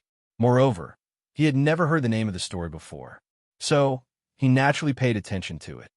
But as Jun Moxie's patient speech continued, Jun Wui's relaxed nerves suddenly tensed up again before he could even finish listening. In fact, he was even more tense than before. In fact, his whole body was drenched in cold sweat. The king of stories, the great master Jun Story, was able to make a Tianxian expert startle to such an extent. This achievement cannot be considered as unparalleled, but it is certainly unprecedented. Oh my God, are you really going to make me, the blood general, die of anger and scare me to death today? Jun Moxie, what kind of bullshit *T story are you telling? Oh my God, I reckon that Yang Mo would have heard it if you had simply instigated a rebellion. Children don't bear grudges, but you're telling this story. Isn't it like pouring a bucket of oil on the fire? Well done. You should have killed him like this. Show no mercy. Little Yang Mo waved his hand excitedly and cheered loudly. His eyes suddenly flashed with a strange light. Is it longing, or fanaticism, or something else? Jun Moxie's eyes flashed. It's almost time. How much can a child remember if I say too much? A seed needs to be watered little by little in order to grow into a big tree. It will drown if it is thrown into the ocean. A burst of strange fragrance spread out from below with a loud bang. It caused a stifled cry of surprise. The people upstairs all focused their attention on it. The auction of the heavenly wine had finally begun after a great deal of fanfare. A tall and straight old man appeared on the stage. He looked to be in high spirits. His clothes were clean and tidy, and his eyebrows were as thick as swords. Even Jun Moxie was surprised to see this man. Is this the sloppy old song? Clothes make the man, and the saddle makes the man. He's wearing new clothes. His back isn't hunched, and his waist isn't bent anymore. It seems as if he's been reborn. I present a cup of wine to a gentleman, and a body of wounds to a gentleman. Song Shang. Someone in the audience immediately recognized Old Song as soon as he appeared on the stage. Song Shang was rumored to be an expert on the same level as Tian Xian. And now, he's the auctioneer of the aristocratic hall. He's really aristocratic. The strong smell of wine wafted through the air. Everyone couldn't help but take a deep breath. This kind of fine wine, just based on the fragrance alone, was already worthy of the title of heavenly wine. Everyone couldn't wait any longer. The black-robed man, standing behind Princess Raimu, took a deep breath. A strange light flashed in his eyes. He was the emperor of a country, but he had never tasted this kind of wine before. It was clear to see how rare this wine was. Chapter 249. It's no wonder that the aristocratic hall has put up such a top-notch wine as the first item to be auctioned. It turns out that this wine is a heavenly wine that has been meticulously brewed by the god of wine, Song Shang. Song Shang himself hadn't said anything. Moreover, he hadn't admitted that this wine was brewed by him. However, everyone present couldn't help but think so. After all, Song Shang was a top-notch assassin of the Tianxian clan. But Song Shang's reputation as the god of wine was deeply rooted in the hearts of these high-level people. Several maids strolled out with large trays in their hands under the watchful eyes of everyone present. And there were dozens of small wine cups on each tray. These wine cups were called wine cups. In fact, they were about the same size as the smallest wine cup. But they were more exquisite and exquisite. They were made of silver and were as thin as a cicada's wings. They were sparkling. These wine cups were made of pure silver. They were pleasing to the eyes, but They could also make people feel at ease when drinking them. After all, a poisonous wine can't be contained in a silver cup. This was enough to show that the aristocratic hall was very considerate and considerate. 3 wine cups were placed on every table, after which a couple of female servants carried the wine pot and carefully filled the cups one at a time, afraid that even half a drop would leak out. Cool, good wine flowed out from the mouth of the pot and poured into the wine cups. As the wine cups were gradually filled one at a time, the fragrance in the hall also became increasingly rich. Everyone looked at the wine cups in front of them. They couldn't help but swallow a few mouthfuls of saliva regardless of their status or wealth. The main item of this auction has never appeared on the continent before. It's a heavenly wine. Now, I would like to invite everyone to have a taste of this wine. This way, everyone will have a good idea of what's going to happen in the auction. Song Shan's loud voice shook the entire audience. He stood on the stage, but he looked very different from Tang Yuan. He was like a deep pool and a lofty mountain. He had the demeanor of a Tian Xian clan expert. I believe that after everyone has tasted this wine, they will all feel that this wine is simply a divine wine, a priceless treasure. It doesn't matter how much you spend or what price you have to pay for this wine. Everything will be worth it as long as you can obtain it. Song Shan waved his hand. Please. Everyone had been captivated by this marvelous wine that they had never seen before. So, they impatiently raised their wine cups. This wine cup was as small as a finger size. However, everyone couldn't help but curse the aristocratic hall for being stingy in their hearts. Everyone must be saying in your heart that the wine cup is really too small, that it's really not enough to drink. Song Shan leisurely said, I will respectfully apologize to this hall first. Everyone, please think about it. If we let everyone drink to their heart's content as soon as it's served, what meaning would there be to treasure it? Not to mention spending a lot of money to auction it later? This is my selfishness, but I do not wish to profane this godly wine. Everyone here was experienced and knowledgeable, so how could they not understand the logic behind it? They all dismissed it with a smile. Everyone raised their cups and drained the wine in the midst of laughter. Princess Raimu wasn't good at drinking. She didn't like drinking. Moreover, she wouldn't dare to drink even if she was good at drinking. There were 2 frightening people behind her. She had already been terrified when she had overstepped her seat. She couldn't retreat if that person hadn't given her a strict order. She would have retreated to the bottom. So, she had no choice but to put on a look of disdain.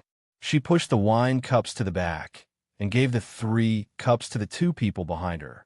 The 2 black-robed men had been waiting impatiently for a long time. They couldn't wait any longer. They picked up the wine and drained it in one gulp. Both of them were moved after drinking the wine.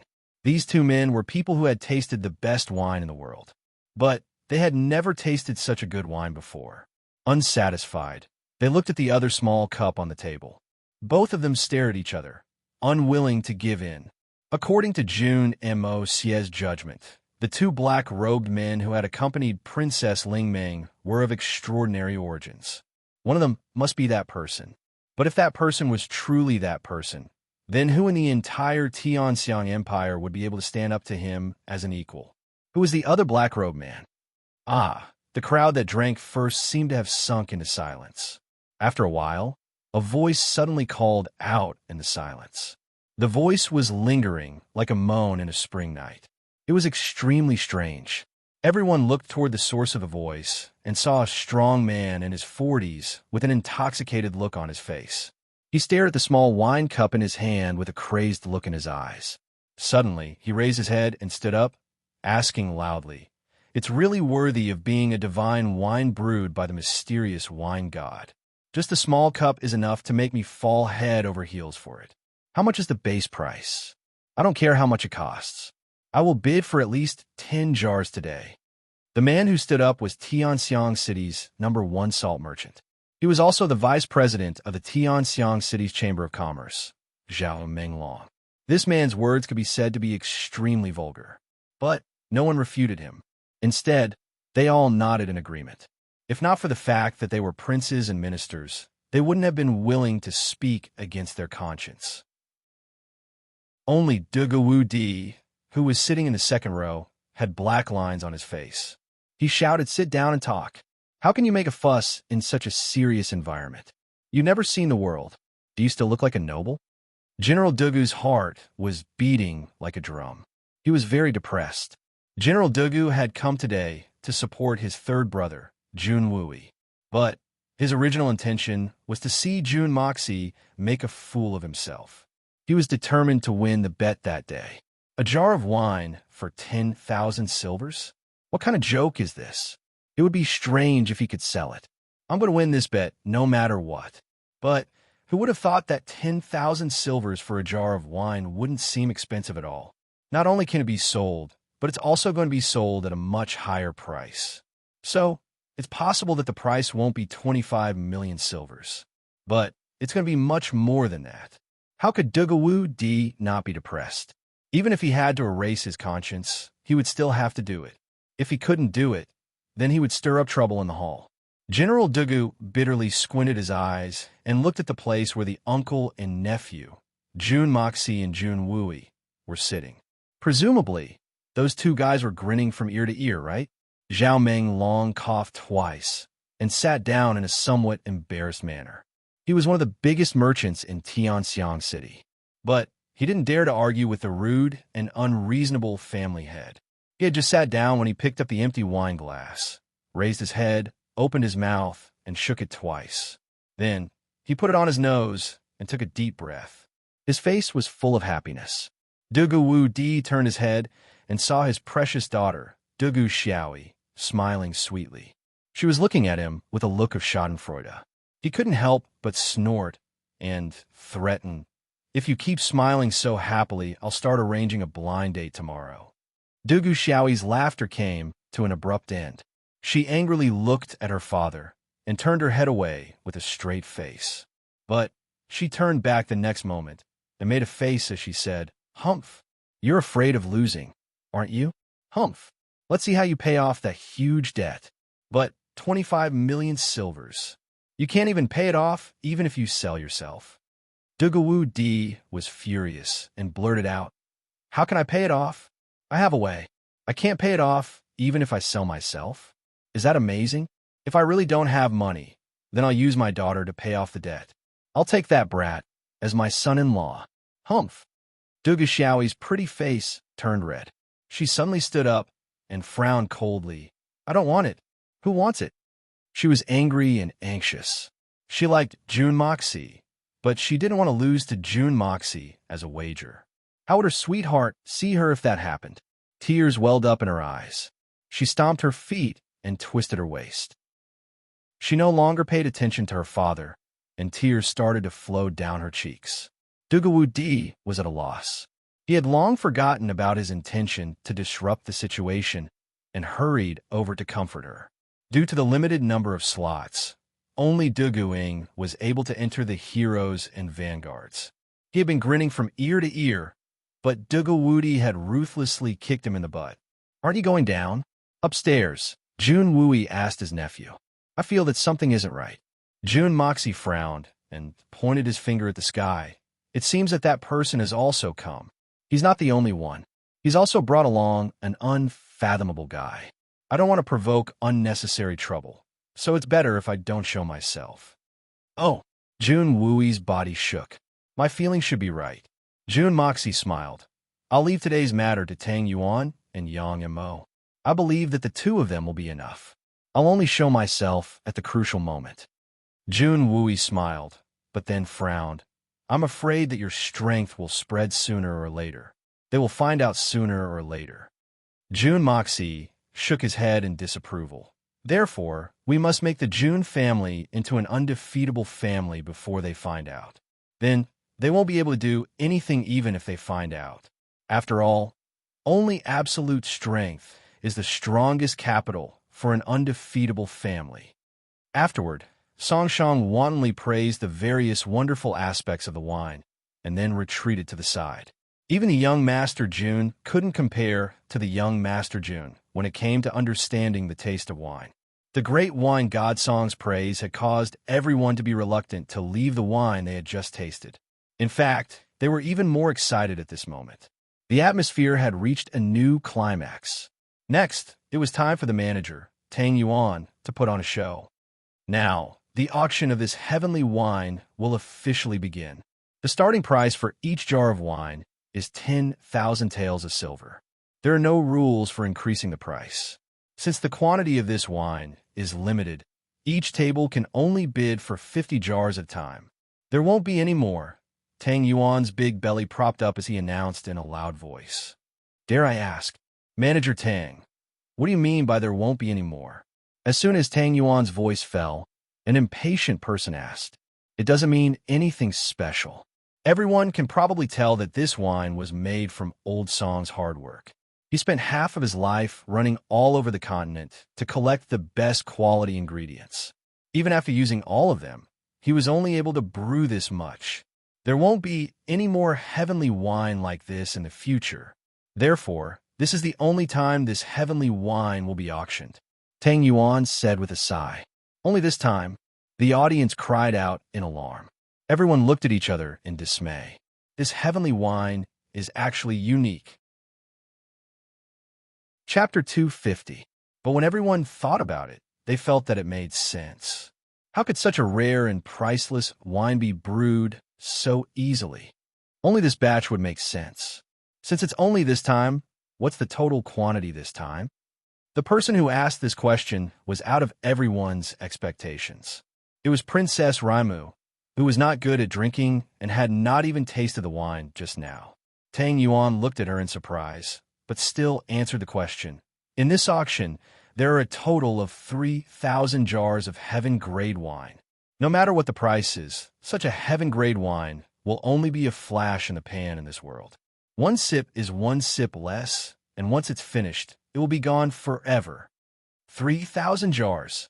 Among the crowd, there were many wine lovers who exclaimed in surprise. 3,000 jars was not a small number. It could even be said to be a lot. But please do not forget that there were 100 people participating in the auction. Divided among 100 people, each person would at most have a share of 30 jars. And the limit of each person's purchase was 50 jars. Moreover, there was still the royal family and the aristocratic families in front of them. These people would definitely be the first to bid and would definitely not return empty-handed. They would probably have to go through these people before it would be their turn. But there were more than 10 of these people, and they would have to spend at least 800 jars. This meant that the remaining 80-plus people would at most be able to compete for the remaining 2,200 jars. This undoubtedly meant that there would be many people who would not be able to bid for the heaven-grade wine this time. And once they failed to bid for it, they would lose the chance to taste the wine for the rest of their lives. After that, the competition between the merchants would definitely be unprecedentedly fierce. Many people secretly clenched their fists, waiting for the time to call out the price. Now, the auction officially begins. The first batch of wine, 50 jars. The winner can only be one person. Tang Yuan's fat jiggled. He was very proud. He felt that the most glorious moment of his life was holding the hammer here. I bid 1,000,000 taels of silver for these 50 jars. Someone shouted loudly. He actually doubled the price on his first bid. This made some of the people in the back groan in their hearts. Sir, this is only the first time. You can't play it like this. If you shout like that, won't the price skyrocket when it's our turn? In the third row, the person who spoke slowly stood up. His blue robe rippled endlessly like the ocean. As he stood up, everyone seemed to see a blue ocean suddenly appear in front of them. The man smiled leisurely and said, I am the leader of the Tianxiang City's Jinyang gang, Hai Chun Feng. I have always loved wine as much as my life. Such a heavenly wine is something that I must obtain no matter what. 1,000,000 silver taels is not a big number for anyone here. I ask everyone to give this Hai some face. This Hai thanks you in advance. Hai Chun Feng was Jun Moxie's backup, so he was the first to stand up and accept the bombardment. Of course, there was another reason why he had stood up first. He wanted to announce that the leader of the Jinyang gang, the Tianxiang City's #1 gang, had changed hands. Moreover, Haida Gang's leader had officially entered the upper echelons of the Tianxiang Empire. Hai Chun Feng's appearance instantly attracted the attention of many people. It was as if a magnet had met a block of iron, and they were glued to his body. Hai Chan Feng's body was as motionless as a mountain, but his complexion was somewhat unhealthy and pale. Jun Mo Xie couldn't help but feel somewhat puzzled as he watched the show from upstairs. Could it be that this Sky Xian expert has suffered another serious injury in just a couple of days? Isn't this too frequent? It seems that I'll have to teach him a lesson. At the very least, I'll have to raise his strength by 1 or 2 levels. Otherwise, I won't feel at ease. Only Jun Mo Xie would dare to say such a thing. Who would believe that he could casually raise the strength of a Tian Xian expert by 1 or 2 levels? The 3 princes and the aristocratic families began to pay attention to this matter. Everyone knew that the Tianxiang city's Jin Yanggang's leader had changed hands. However, no one had expected that it would turn out to be such an unfathomable Tian Xian expert. Shun Xian experts had always thought highly of themselves and rarely interfered in the affairs of the mortal world. But Shun Xian was second only to Tian Xian, and was considered to be the continent's strongest force. The Tang family was one of the largest families in the Tianxiang city. However, the strongest member of the family was only at the peak of the Earth Xian realm, and a Tian Xian expert had unexpectedly become the leader of a Jianghu gang. Even if this Jianghu gang was the so-called Tianxiang city's #1 underworld gang, it was still too unimaginable. However, because of his status as a Tian Xian expert, it was reasonable for him to let go of the 50 jars of wine. So, no one participated in the bidding for a while. Just as the dust was about to settle, a young man dressed in black leisurely stood up from the second row. His face was covered with a veil, but his temperament was calm and elegant. His every movement made people feel particularly comfortable. It seemed as if all the elegance in the world could be found in him, and could even be used as a textbook example. That young man dressed in black was the eldest son of the Li family, Li Yuran. This was the first time in many years that Li Yuran had appeared in such a formal public occasion. I bid 1.5 million taels. Li Yuran's smiling voice was like an autumn breeze passing through the woods, without the slightest hint of anger. This is the first auction of such a heavenly wine. It's of great significance. This young master is also intoxicated with this wine. Please forgive me, gang leader Hai. Li Yuran looked at Hai Chen Feng with a smile on her face. It seemed as if she was appreciating him very much. However, she didn't reveal any of her true feelings. The night before yesterday, her 2 senior brothers had gone out for the first time, but had returned with serious injuries. And the one who had done this was the new gang leader of the Jin Yang gang. Although it was said that both sides had suffered heavy losses, how could Li Yuran allow Hai Chan Feng to win the auction in such a satisfactory manner? Moreover, her senior brother was standing behind her. Li Yuran's plan was to disrupt Hai Chan Feng's momentum and also to test the financial strength of the Jin Yang gang and the other underground gangs. After all, in this world, one could easily spend millions of taels of silver. If Hai Chan Feng was a brave man and kept bidding, then Li Yuran would be able to seize the opportunity to withdraw. Then, the new gang leader of the Jinyang gang would lose a lot of money, and this could be considered as a small revenge for her 2 senior brothers. So young Master Li is also a wine enthusiast? Hai Chan Feng chuckled. That doesn't matter. It's a natural selection, and the highest bidder wins. Since that's the case, I will increase the price a little more. 3 million. Hai Chen Feng had never cared about money. Moreover, the Jinyang gang was earning money for Jun Moxie. So, no matter what price Li Yuran could offer, Hai Chen Feng would be able to match it. However, at a certain point, the current price that Li Yuran had offered wasn't too high. In fact, he was afraid that no one would dare to bid against her. However, it wasn't worth it to transfer the money to him. So, he naturally had to increase the price a little more, or even double it. 3 million taels. Although the people present were all tyrants, and although 3 million taels was not a small amount, it wasn't enough to attract their attention. However, using 3 million taels to buy 50 bottles of wine at a price of 60,000 taels of silver per bottle was a little too extravagant. An underground gang is indeed an underground gang. They treat money like dirt, Gang leader Hai is really rich and overbearing. Li Yuran smiled leisurely. Her eyes were as intoxicating as spring water. In that case, this young master will offer 3 million taels and 1 copper. 3 million taels and 1 copper. Such a bid was a naked insult to anyone. Hai Chen-feng was furious. His body exuded a powerful aura like that of a rising tide. Langling looked at Li Yuran and said, "Young Master Li is really rich. 3 million taels and 1 copper, For the sake of my heart, I will not hesitate to pay 5 million taels." This time, Hai Chen-feng was really angry. This Li family brat was really too infuriating. It would have been fine if you had just increased the price, but you've actually increased the price by 1 copper. This is too unreasonable. You really deserve to die. At this moment, he had already made up his mind to fight with Li Yuran to the bitter end. This was a matter of dignity. Didn't gang leader Hai just say that it's natural selection and that the highest bidder wins? Why are you so angry? That's not good, Li Yuran said in a light and breezy manner. Since the owner of this place calls everyone a noble, it's only proper for you to act like a gentleman. This young master was only bidding for the wine, and it doesn't seem to be a violation of the rules. Besides, there are no rules for increasing the price. Our Li family is a small family, and can't afford to increase the price too much. Please forgive us, but since gang leader Hai has an opinion, I will increase the price a little more, lest gang leader Hai becomes unhappy. Hai Chen-feng's complexion was still ashen, but his heart was overjoyed. He thought to himself, "If you increase the price a little more, I will immediately stop. I will let you bear the blame and pay for it yourself."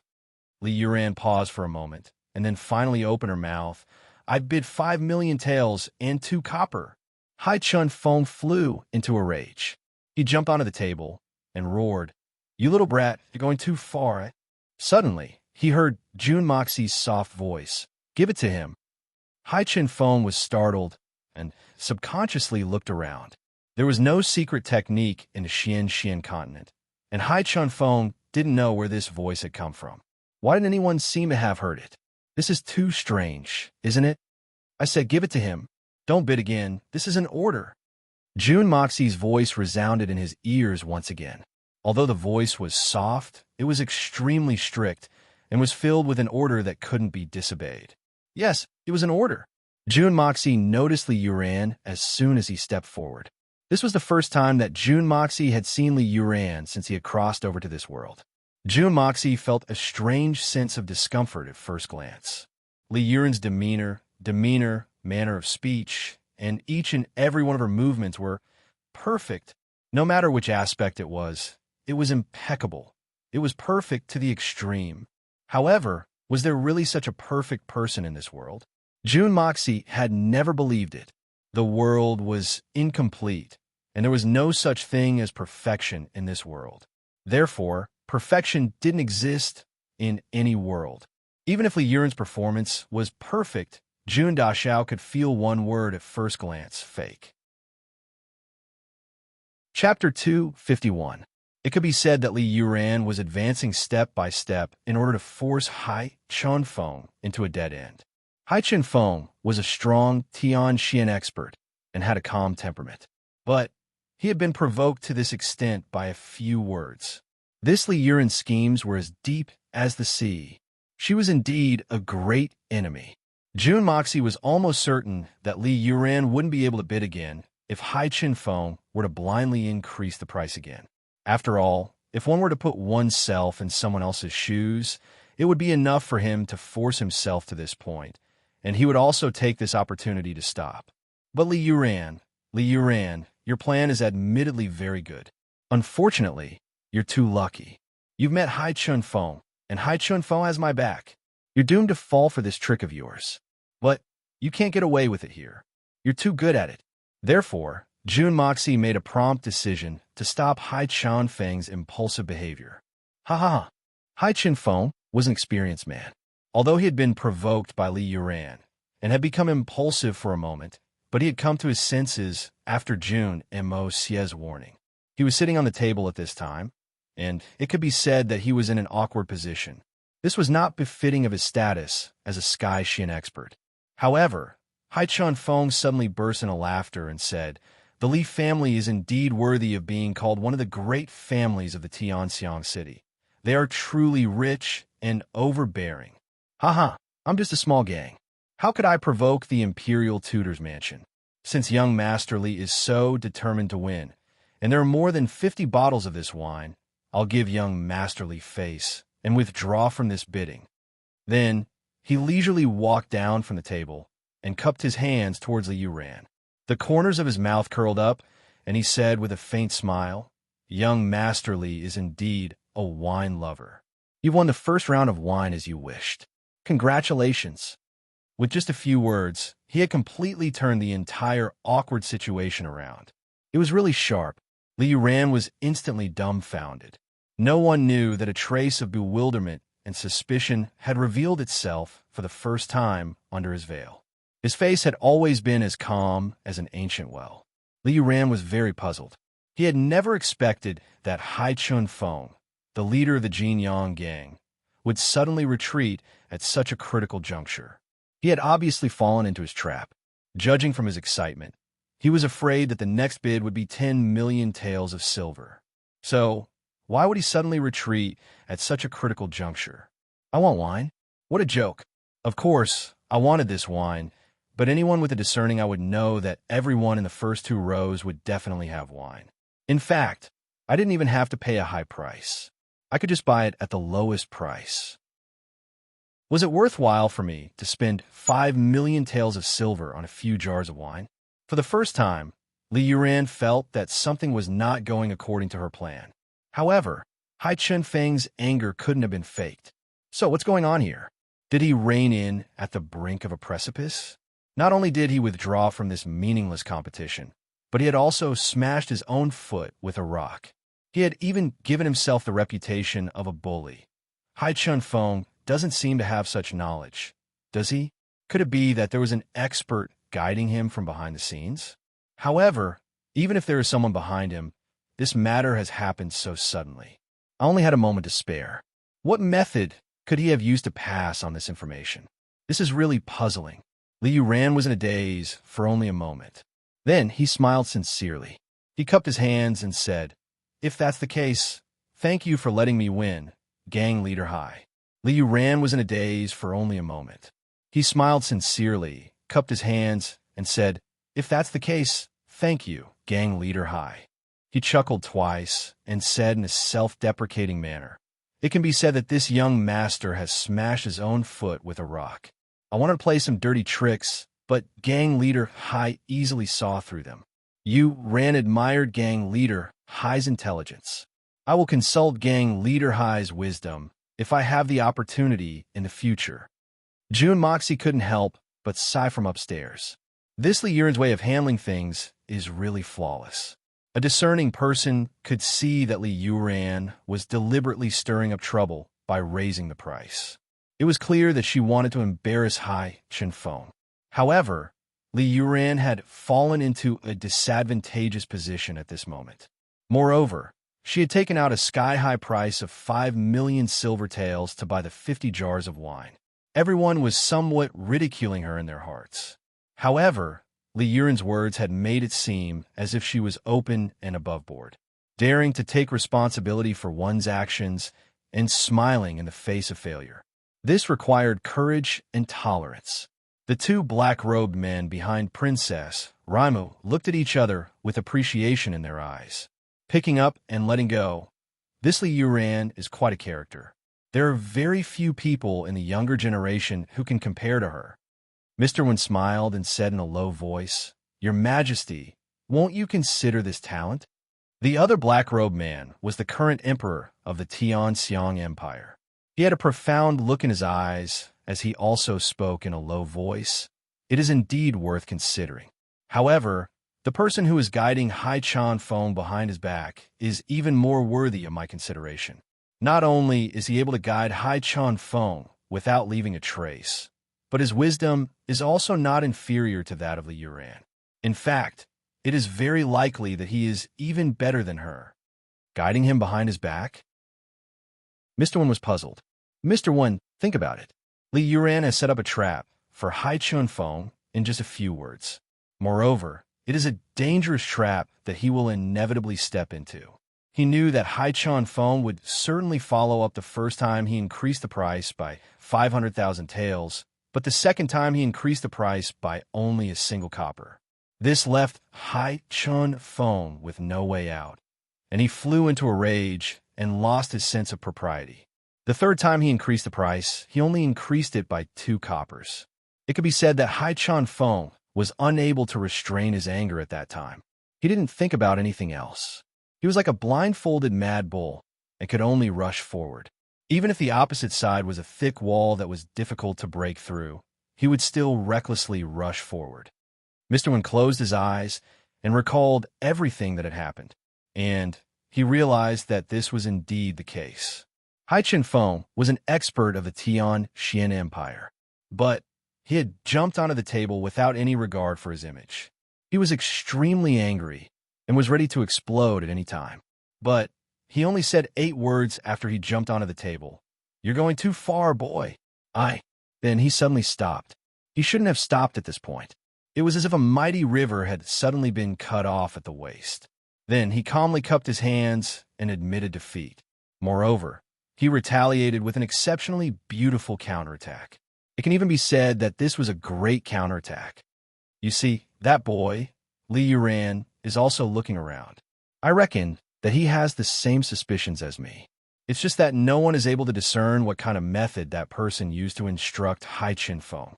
That's why I said that the person behind Hai Chun Feng is very powerful, whether it's his wisdom or his unique methods. The emperor smiled. Mr. Wen looked and realized that this was indeed the case. Li Yuran hadn't been deliberately looking around, but he had been intentionally or unintentionally spying on his surroundings. So, he hadn't been able to conceal his movements from Mr. Wen's eyes. The emperor's eyes shone with a wise and far-sighted light. "Old one, even you, and I wouldn't have been able to control our emotions when Hai Chun Feng had been humiliated. So, we wouldn't have been able to think too much about it. Therefore, I concluded that Hai Chun Feng had been stopped by someone at that time, and the person who had stopped him had chosen the most appropriate time to make Li Yuran suffer a big loss. This person is perhaps the biggest reason why Hai Chun Feng suddenly decided to take over the Jin Yang gang. I seem to remember that the original leader of the Jin Yang gang was called Jin Feng Lai, right? The emperor was the ruler of a country, and yet he was able to remember the name of the leader of an underground gang. It could be said that this emperor was very valiant. I also suspect that this person may be the real organizer of today's auction.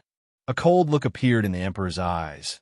Therefore, we can certainly get some information about this person as long as we keep an eye on Hai Chun Feng. Mr. Wen looked at Hai Chun Feng, and his eyes flashed as he said, "If this doesn't work, then this old man will capture Hai Chun Feng and interrogate him in detail. Even if he has a head of copper and arms of iron, this old man will still squeeze the oil out of him." This Mr. Wen's tone was very big. Hai Chun Feng was a mid-level Tian Xian expert and was considered a very powerful person in this world.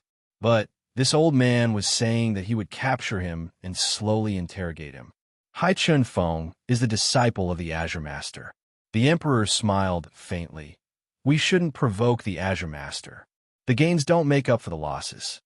He leisurely looked at Tang Yuan, who was on the stage, and said, "As for finding this person, there are actually many, many ways."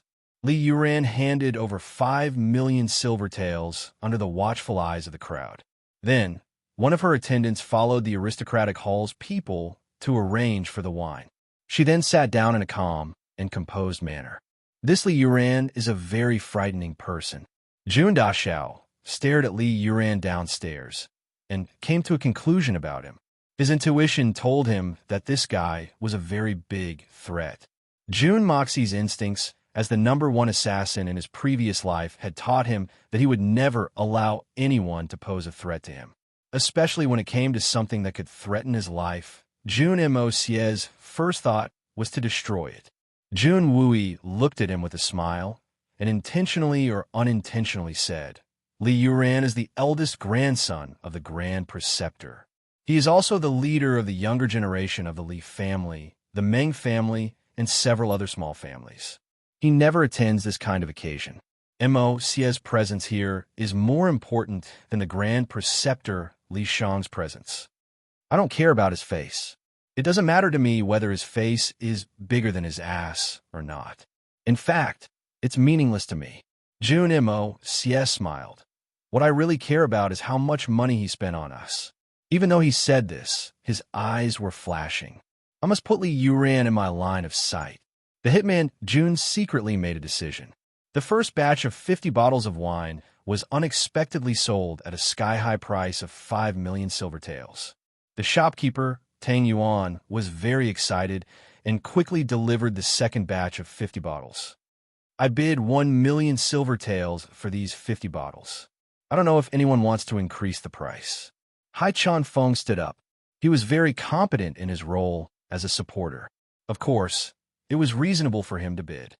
On the contrary, it would be unreasonable for him to give up just like that.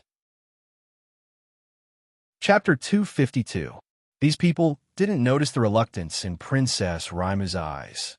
The eyes of the black-robed man behind him shone brightly as he looked at the wine. Since the princess has bid, then I won't bid anymore. I'll buy the next batch. I can't possibly be unable to keep up with the next batch, right? Hai Chun-feng smiled in a very gentlemanly manner. Now, for the second batch of wine, Princess Raimu has bid 1,500,000 taels. Is there a higher bid? Is there a higher bid? 1,500,000 going once, 1,500,000 going twice, 1,500,000 going thrice sold. Bang! The hammer was hammered down. Fatty Tang was very excited.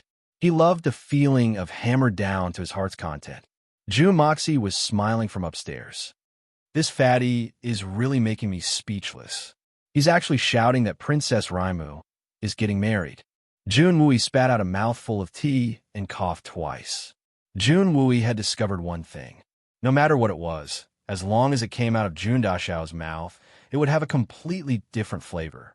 Fatty had clearly shouted bid a moment ago. Wait a minute, bidding and getting married. It really doesn't seem to make a difference. Bah, how did I get tricked by this brat? The third batch of wine was brought out. The crown prince opened his mouth. This prince is very fond of this wine. 600,000 taels for this batch of wine. On the stage, Fatty Tang rolled his eyes. I really want to spit on your face. The first batch was 5 million. The second batch was 1,500,000. And you're only offering a price that's a little higher than the base price. Moreover, your tone isn't that of an auction. What do you mean by 600,000 taels for this batch of wine? This is a blatant warning. Don't compete with me. I'm a crown prince. How shameless. After the first prince finished speaking, he turned around with a smile and said, Is there anyone else who wants to make a bid? It doesn't matter. This is an auction, and the highest bidder wins. Everyone, don't worry. I won't mind. Everyone's faces twitched as they cursed in their hearts. You call this not caring? Did he have to say, Whoever bids, I'll kill him? Does that count as minding? Tang Yuan hadn't yet spoken when Hai Chun-feng stood up with a whoosh sound. He coughed twice, cleared his throat, and said, His Royal Highness, the Crown Prince, has spoken well. The highest bidder wins. I will bid 1 million silver taels for this round of wine. Oh, the Crown Prince looked at him with a smile and said, Gang Leader Hai is very courageous. In that case, this prince will bid 1.5 million silver taels. Hai Chun-feng hesitated for a moment. It seemed as if he wanted to increase the price again, but he eventually sat down. Hai Chun-feng continued to bid for the next 16 batches of wine, but was unable to buy any of them. 1,500,000 taels had actually become the fixed price. These 16 batches of fine wine were all bought by the aristocratic families for 1,500,000 taels of silver. In the blink of an eye, 900 of the 3,000 bottles of wine had already been lost. The people who had been left behind didn't even have the opportunity to bid. Of course, they didn't dare to bid either. They couldn't help but scratch their cheeks in anxiety. There wasn't much wine left. Great General Dugawudi's face had already turned the color of charcoal. He was finished this time. These 900 bottles of wine had already been sold for a high price of 32 million silver taels. This was far more than what June Moxie had said that day. That was 25 million silver taels for each bottle, and there were still more than 2,000 bottles left. The most conservative estimate was that this auction would fetch an astronomical figure of 70 million silver taels at the very least. And this number he had to owe. This was simply a crushing debt. The Duga family was big, but where would they find 70 million silver taels? It wouldn't be enough even if they sold it all. Would they really have to use their daughter to pay off the debt? What should they do? Could they really use their daughter to pay off the debt? They could only ponder over this in their hearts. Wouldn't the Dugu family become the biggest joke in the entire Tianxiang Empire if they really did that? They couldn't even pay off the debt of wine. And they had to use their daughter as a daughter-in-law in order to erase the debt. Alas. Dugawudi heaved a long sigh. He was extremely worried. I shouldn't have made that bet. I especially shouldn't have added that sentence.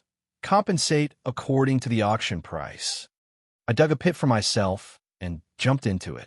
But I ended up getting buried instead. It was supposed to be 25 million silver taels, but the lowest transaction price was 1,500,000 silver taels. In other words, it was 30,000 silver taels per bottle. So it would be 75 million silver taels in my family's hands. And this was the lowest possible price. Not to mention me. Even the entire Dugu family wouldn't be able to come up with such a sum of money. This is really killing me. The eldest young master Tang Yuan was on the stage. He was so excited that his throat had become hoarse. But he was still making a big fuss. The nobles, ministers, and rich people in the audience also opened their mouths wide to shout out the price. Each of their voices was louder than the last. It seemed as if they were afraid that they wouldn't be able to afford it. The eldest young master Tang was also very mischievous. He continued to bring out 50 bottles at a time. He wouldn't bring out one more or one less. Everyone was afraid that they wouldn't be able to buy it. They were afraid that they would lose their status as nobles if they went out. This stimulated everyone's desire to buy even more. The bidding process became even faster and smoother. Everyone was striving to outdo each other, and the price seemed to be getting higher and higher as time went on. Hai Chen Feng's shill had become useless in the end. It seemed as if everyone present had become Jun Dashao's shill. As soon as one person shouted, "I bid 1 million," 5 or 6 people would immediately shout, "I bid 1,500,000." It seemed as if the long-cherished wish of the Jinyang gang's new leader hadn't been fulfilled. However, this was a story for another time. June Moxie had originally intended to sell the wine for 10,000 taels, but the price had been forcibly raised to 30,000 taels, and the upper limit of the price hadn't been set yet. However, the supply still couldn't meet the demand at this price. In fact, it was likely that the price would have been several times more popular if it weren't for the fact that there was a one-time limit. The auction was finally coming to an end after several rounds of frantic bidding. 2,700 of the 3,000 bottles of wine had been successfully auctioned off. Only 300 bottles of wine remained. However, there was still a small number of people who hadn't managed to bid for them. It was worth mentioning that Hai Chan Feng, the leader of the Hai Gang, hadn't been able to fulfill his long-cherished wish. So, he once again shouted, I bid 1 million. Wait a moment. This prince has something to say. Suddenly, a loud shout was heard. Everyone looked towards the source of the shout and saw the third prince rushing up to the auction stage. He directly snatched the hammer from Tang Yuan's hands, and with 3 banging sounds, he forcefully hit the table a few times. Everyone was still preparing to compete for the last part of the wine, but they were surprised to see the third prince suddenly making such a move. They couldn't help but feel surprised, so they immediately quieted down. Nobody knew what the third prince was planning to do. Someone else is in the middle of an auction, and you're a prince? Do you want to be the auctioneer? Everyone, listen to me. The third prince stood on the stage with his hands clasped behind his back. He looked at everyone condescendingly. His attitude was indescribably arrogant. Today, we've been fortunate enough to taste this wine. This is the fortune of 3 lifetimes. So, we naturally want to thank the shareholders of the aristocratic hall. Here, this king expresses his sincerest gratitude. The third prince looked at Tang Yuan and nodded. Then, he changed the subject. This wine is undoubtedly an exceptional treasure, but we still need to understand basic etiquette. This prince is ashamed. The third prince pretended to sigh. I just remembered that there's one person in our Tianxiang Empire. He's the most qualified person to taste this wine. But he's not here. He's working his heart out for the sake of the country and the common people. The nobles who were able to enter this place weren't people who didn't understand the situation. So, everyone's hearts became clear. How could they not understand what the third prince was trying to do? He was trying to use the tiger's skin as a banner to intimidate others. This person is naturally this prince's father, our Tianxiang Empire's monarch, His Majesty the Emperor. Father is busy with the affairs of the country, so he couldn't come here in person. But don't tell me that we can't be filial to him. Don't tell me that we're going to disregard the country for our own selfish desires. The third prince's voice gradually became stern. Such a disrespectful act is a heinous crime. The auction is coming to an end. There are only 300 jars of wine left. This prince suggests that we offer all of this fine wine to our beloved emperor. What do you all think? The third prince's voluminous speech was met with absolute silence. Everyone had thought that the third prince would jump out at this time to try to obtain the remaining wine. But they hadn't expected that the third prince's face would be so thick. Listening to his words, it was clear that he wanted to stop the auction. Then, the aristocratic hall would give away the wine without asking for a single cent. The wine was provided by the aristocratic hall, and the favor was his. Wasn't he the one who suggested it? Everyone was cursing in their hearts. You want to be filial to your father? You should have bought it and given it to him. Didn't you bid for 50 jars yourself? How come I don't see you being filial to your father? Now, you want to take someone else's things and give them to them as a favor? It had to be said that this was also a kind of skill. It was a great skill to invert black and white. It was a great skill to mix right and wrong.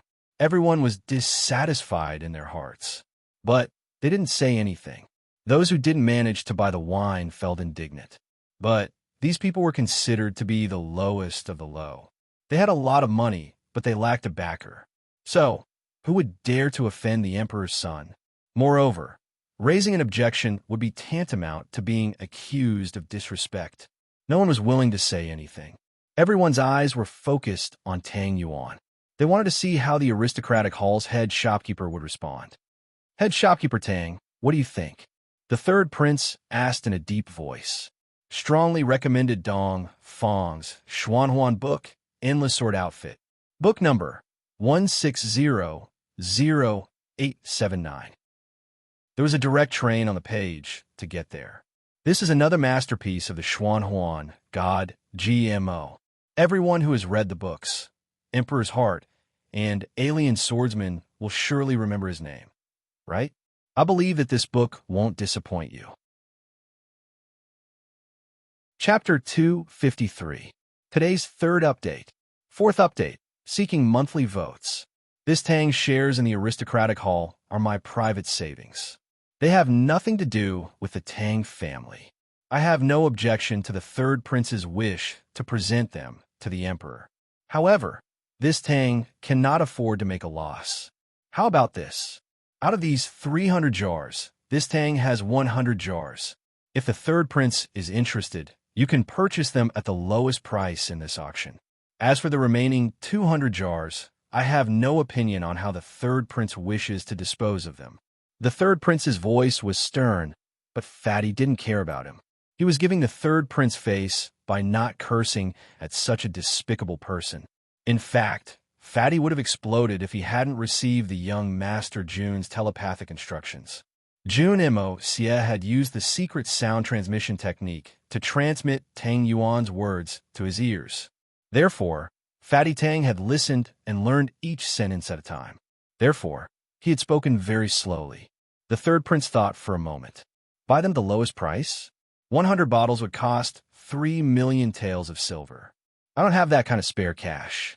Fatty may be a commoner, but he has the entire Tang family behind him. Old Master Tang and my imperial father are good friends. So, I may not be able to gain any advantage in the end if I were to fight with Fatty. Forget it. 200 bottles is a lot. Therefore, I don't want to cause trouble for Tang Yuan, even though I'm angry that he doesn't know how to appreciate favors. The third prince laughed heartily and said, "That's great. Since the head manager has no objection to the remaining 200 bottles of wine, then someone come and load the remaining 200 bottles into the carriage. This prince wants to send a big gift to my imperial father. I will certainly report the credit to the aristocratic hall." "Your Highness, are you singing a one-man show?" A sloppy and lazy voice came from upstairs. Everyone looked up and saw that young Master June's clothes were unbuttoned. His handsome face had an angry look on it. One of his feet was on the railing, and his legs were almost at a 90-degree angle. He was looking at the third prince with a sneer on his face. But what does June's Sunshao mean? How did this prince put on an opera? The third prince's face immediately darkened. "What do you mean? I just want to tell the third prince that your one-man show is not good at all." June Moxie mischievously laughed. "Fatty Tang is only the shopkeeper of the aristocratic hall. This young master is the big boss of the aristocratic hall. Among these 300 jars of wine, there are still 100 jars for this young master. Today, I want to see who exactly is it that can move away from me without spending money. If you want to move it away, sure, but you have to buy it at the highest price so far. Don't even think about moving it. Let's see which grandson dares to touch this grandfather's things." June Moxie had changed the way he addressed himself 5 times in just a few sentences. From this young master, then this young master, then this old master, and finally this grandfather. He didn't even leave the slightest bit of face for the emperor's own son. This brat is really King crazy. Dugu Wudi's spirit shook as he said to his daughter, "How come I didn't realize that this brat has such courage? Mother of Ker, these words make me feel good. Since when did this happen? It's really rare. He's worthy of being Big Brother June's son. The father is a hero, and the son is a true man. He has such courage." Dugu Wudi's heart was somewhat moved. June Moxie's words seemed to have come out of his head without even thinking. But this also required courage. His 7 sons wouldn't dare to say such words, even if they were beaten to death. But June Moxie dared. It didn't matter whether he was brainless or not. But he was stronger than his own son and nephew. This brat is going to have to eat his head. How can such words be spoken so casually? Don't say that you brat said it. Even this great general wouldn't have a good time if he had said it. "Father, can't you stop cursing when you speak? Can't you be a bit more refined when you speak? That's a bit like an aristocrat." Dugu Xiaoyi snorted and coquettishly glared at her father.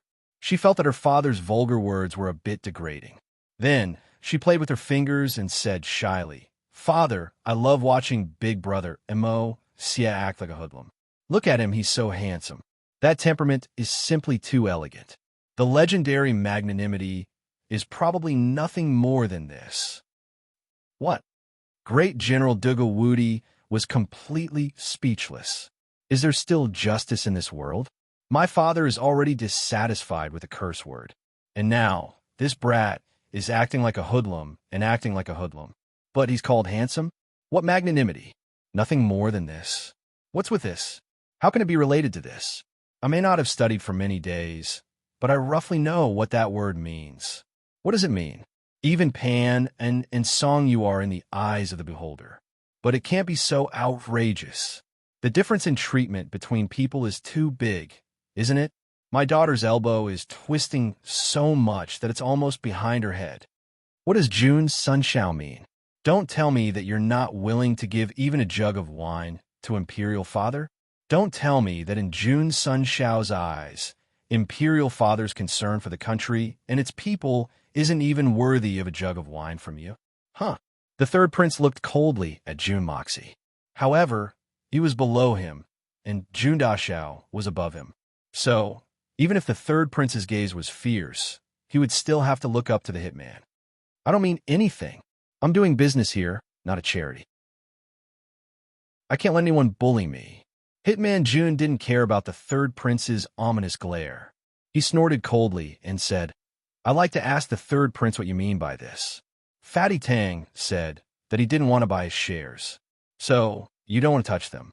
But you want to dispose of the wine under my name? I don't know if the third prince thinks that I, June Moxie, am easy to bully? Or do you think that my June family is easy to bully? I'm sure that everyone here is well aware of who's the one who's being so outrageous. As the saying goes, right and wrong will be judged by the public, and justice is in the hearts of the people. This young master will definitely demand an explanation from His Highness the Third Prince for today's matter." June Dashao raised his head and said in a fierce voice, "My June family would rather break than bend. We'll endure hundreds of tribulations without yielding. The third prince has humiliated my June family in front of so many people for no reason at all, and these hundreds of people are witnesses to this. How can I endure such a situation?" June Moxie's voice was filled with grief and indignation. "My pitiful June family is full of martyrs. My grandfather, June Zhantian, fought for the country for his entire life. My father and second uncle died on the battlefield. Not even their bones were left. My third uncle died on the battlefield. He was crippled for life. My two elder brothers also sacrificed their lives for the country and died young. My entire family drank blood from a blade. They slept in the saddle. They worked hard until their death. Now, the June family's talents have withered. It's desolate. Yet, you come to our door and humiliate us. Where's the justice in this? Dare I ask the third prince, what's the meaning of this? Could it be that once the cunning rabbit is killed, the hound is cooked? Your Highness, won't your actions disappoint all the meritorious officials? You're so tyrannical just for a jar of wine. You're humiliating the entire family of meritorious officials. Furthermore, you're using His Majesty's name to act all high and mighty, like a fox exploiting the tiger's might, doing whatever you want. You, what are your intentions? Who's the one who's guilty of heinous crimes?" Young Master June's great black walk technique had clearly risen to an even more profound level. It could be said to have reached the acme of perfection, the realm of divinity. As soon as he opened his mouth, he went straight to the point and casually pinned the blame on the third prince. The third prince was no match for him. The third prince's face had turned purple. He was gasping for breath. No matter how he answered, it would be wrong. For a moment, he didn't dare to reply. "My June family has been wronged." June Dashao's voice was long and trembling. He sobbed and choked with resentment. Then he looked up to the sky and sighed. The expression on his face was like that of Qin Xianglian, who had been abandoned by Chen Shimi and was finally standing in the Hall of Justice Bao. His voice was mournful, causing those who heard it to feel grief in their hearts. If the heavens were to know of such injustice, it would simply be able to shake the winter thunder and shake the summer rain and frost, and even the flying snow in June would be unable to suppress the injustice. The third prince was completely dumbfounded. He almost spat out a mouthful of blood. Below, everyone was dumbfounded. This June Dashao is too good at talking. He really dared to say anything. It was too terrifying to go on the line. They had seen the third prince distort black and white. He was tyrannical and tyrannical. They had thought that he was the best. But compared to June Dashao, there wasn't even a speck of dust left. They weren't even on the same level. This person was truly a top-notch expert who could distort black and white, confuse right and wrong, distort the truth, and create something out of nothing. Dugu Wudi burst into laughter. But his laughter hadn't even left his mouth when Dugu Xiaoyi quickly covered his mouth. It would have been a big deal if he had laughed. Dugu Xiaoyi's heart was thumping. She had only cared about covering his mouth. But she hadn't noticed that she had choked her father's breath. Dugu Wudi pulled his daughter's hand away. He panted and coughed fiercely. Then he cursed in a low voice. "You little girl, do you want to murder your father?" The two black-robed men behind Princess Raimu were real experts. But it was a pity that their extraordinary willpower had been rendered useless. Both of them were flabbergasted. They looked at Jun Dashao, who was covered in tears and snot. Both of them felt ashamed of their inferiority. This guy's skin is so thick that it surpasses the ancients and dazzles the contemporaries.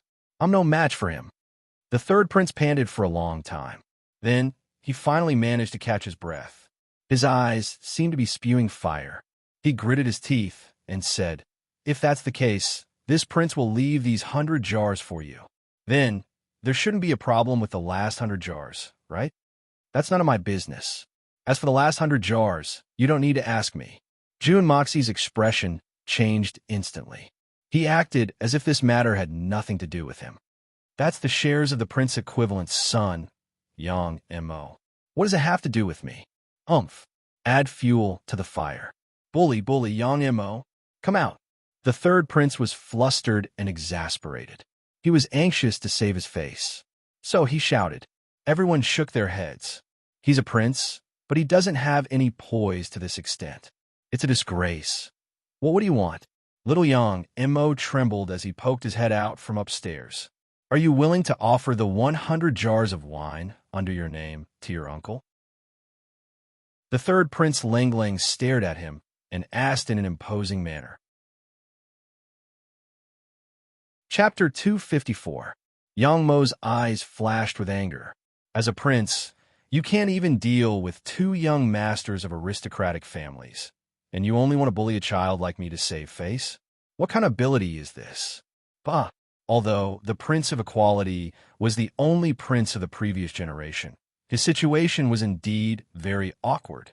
Jun Moxie and Tang Yuan could say no, but if Yang Mo also said no, then this matter would really become a big one.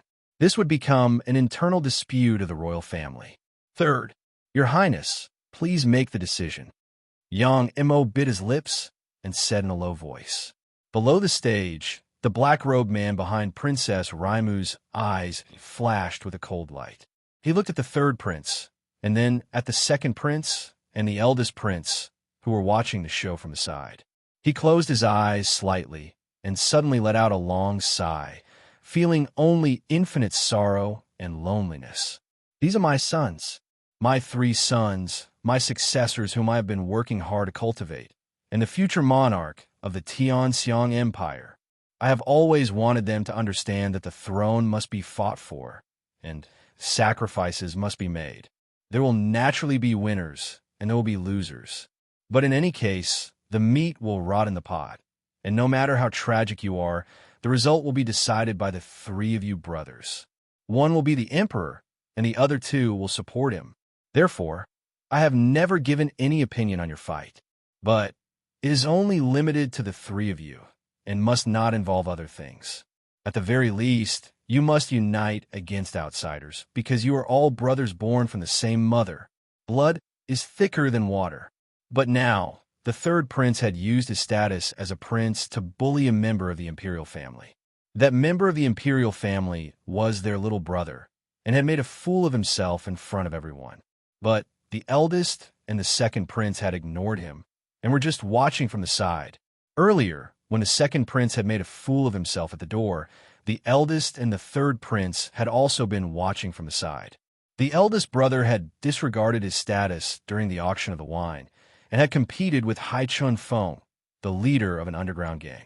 The second brother and the third brother had also added fuel to the fire, and were eager to see the world in chaos.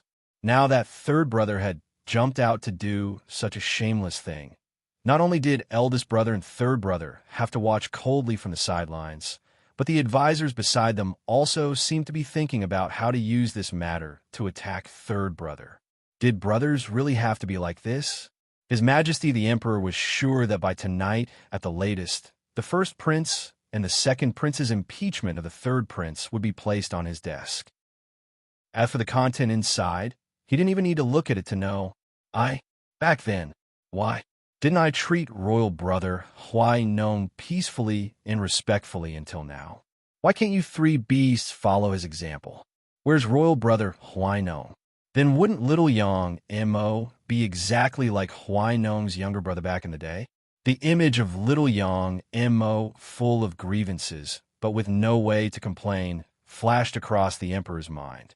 His heart was filled with emotion. Is this really brotherly respect? If royal brother Huai Nong hadn't given up on competing with me for the throne, would we really be brotherly respect each other? Could it be that there's really no kin in the royal family? His Majesty the Emperor sighed tiredly. He suddenly felt bored to death. His brain, which was usually full of strange ideas, was now as muddled as a paste. Boring. Really boring. If it wasn't for the fact that he had been carried away by a sudden impulse to see who the mysterious mastermind behind the scenes was, and had coincidentally come here, he probably wouldn't have known that the three brothers were like fire and water. He had always known that they had their own problems and weren't very harmonious.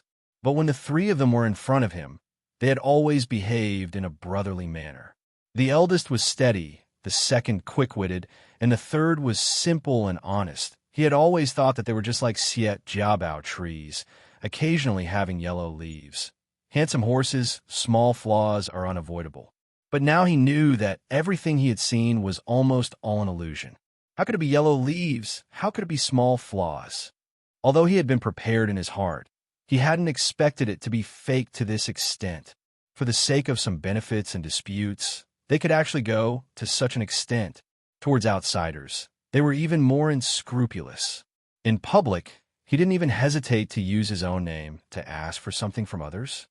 How was this asking? This was simply robbery. Naked robbery. In addition to robbing, they even wanted to make the person who was being robbed feel grateful for his kindness in leading the way. Even a small county magistrate of a small place would have to consider the impact, right? Not to mention a prince.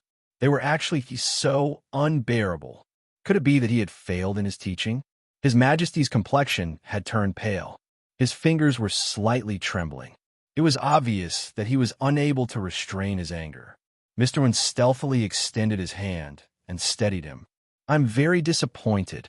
The Emperor supported his forehead with one hand and sat down in exhaustion. He had never lowered his proud head in the past 10 years. But now, it was the first time that he had lowered his head. Then he said in a heavy tone, I am very disappointed. I also understand what you are thinking. Mr. Wen couldn't address the Emperor as Your Majesty in front of so many people. However, the royal family has always been without relatives. So, Your Majesty doesn't need to take this matter to heart. As an emperor, he has always been a loner. It is inevitable that he will have one or two unfilial descendants. Mr. Wen had spoken to the Emperor in such a manner. It could be said that he had spoken from the bottom of his heart. At the same time, he couldn't help but sigh in his heart. The Emperor had been outstanding since he was a child. He had succeeded the Crown Prince's position in the Eastern Palace without a hitch. His only brother, the Prince of Equality, had never competed with him. He had always been conceding to him. The Emperor was intelligent and far-sighted. But he was still lacking in comparison to the ruthlessness of the founding emperors. He hadn't experienced the intense struggle in the harem. So, he was reluctant to abandon his family. It was admittedly fortunate that he had obtained the throne in such a manner. But it was also unfortunate. Such an emperor was very loyal to his friends. This was one of the reasons why the big families had pledged their loyalty to him. But it was also a fatal weakness. The emperor was also a human being. When such a monarch chose the next successor, he would definitely deliberately choose the one who was closest to him. However, luck might favor you, but it might not favor your son. How could he inherit the throne without a fight again? I'm just very curious. All three of them clearly had hope and a chance, but they didn't. But why are they acting so unwisely? Especially the third prince. He has openly asked for something in front of so many people. Aren't they afraid of being ridiculed by the world? Or perhaps they don't want to know? The emperor frowned and asked in a low voice, I believe that the three princes have considered this. The third prince isn't a fool. But right now, what he's thinking about the most is you. Mr. Wen smiled wisely. He wants you to know about his filial piety. He wants you to know about his position as the emperor as long as he gains your favor. As for the ridicule of the world, it doesn't matter, so long as you don't see it that way. Wouldn't it be a surprise if you weren't here when this wine was presented to the palace? Wouldn't it be a pleasant surprise? This is the third prince's true purpose. As for the rest, it's meaningless. Mr. Win's comment was a bit callous, but it hit the nail on the head. The third prince has offered his filial piety, and you have tasted the delicacy. As for the subsequent memorials, what will they do? Yes, that's right, that's right, that's right. The emperor suddenly came to his senses. It seemed that his third son wasn't a brainless person. He was just too unscrupulous in his actions. He didn't care about the consequences. Was this what they meant by man proposes, but God disposes? Mr. One, according to what you're seeing now, won't my 3 sons, the emperor clenched his teeth, kill each other in the future? Mr. One was startled. He wanted to say something, but he hesitated. What's wrong with this friend of mine? He's always been a wise and far-sighted person. Why is he asking such a childish question? Does this question even need to be answered? It seems as if they can't live under the same sky as each other. The person in power is bound to kill his own brothers and expel his dissidents. Is this very hard to imagine? But can I say it out loud at this time? You don't need to say it. I understand. The emperor weakly waved his hand. He covered his face and slowly lowered his head. It was hard to tell what he was thinking. He rubbed his temples with his 2 fingers. This was his habit whenever he made an important decision. Mr. One, the aristocratic hall, and the Jinyang gang are obviously being manipulated by a very clever and mysterious person. As for the inside story of this matter, I absolutely do not believe that these 3 children were able to come up with it. Junjian Tian can't, Tang Wanli can't, and my younger brother can't.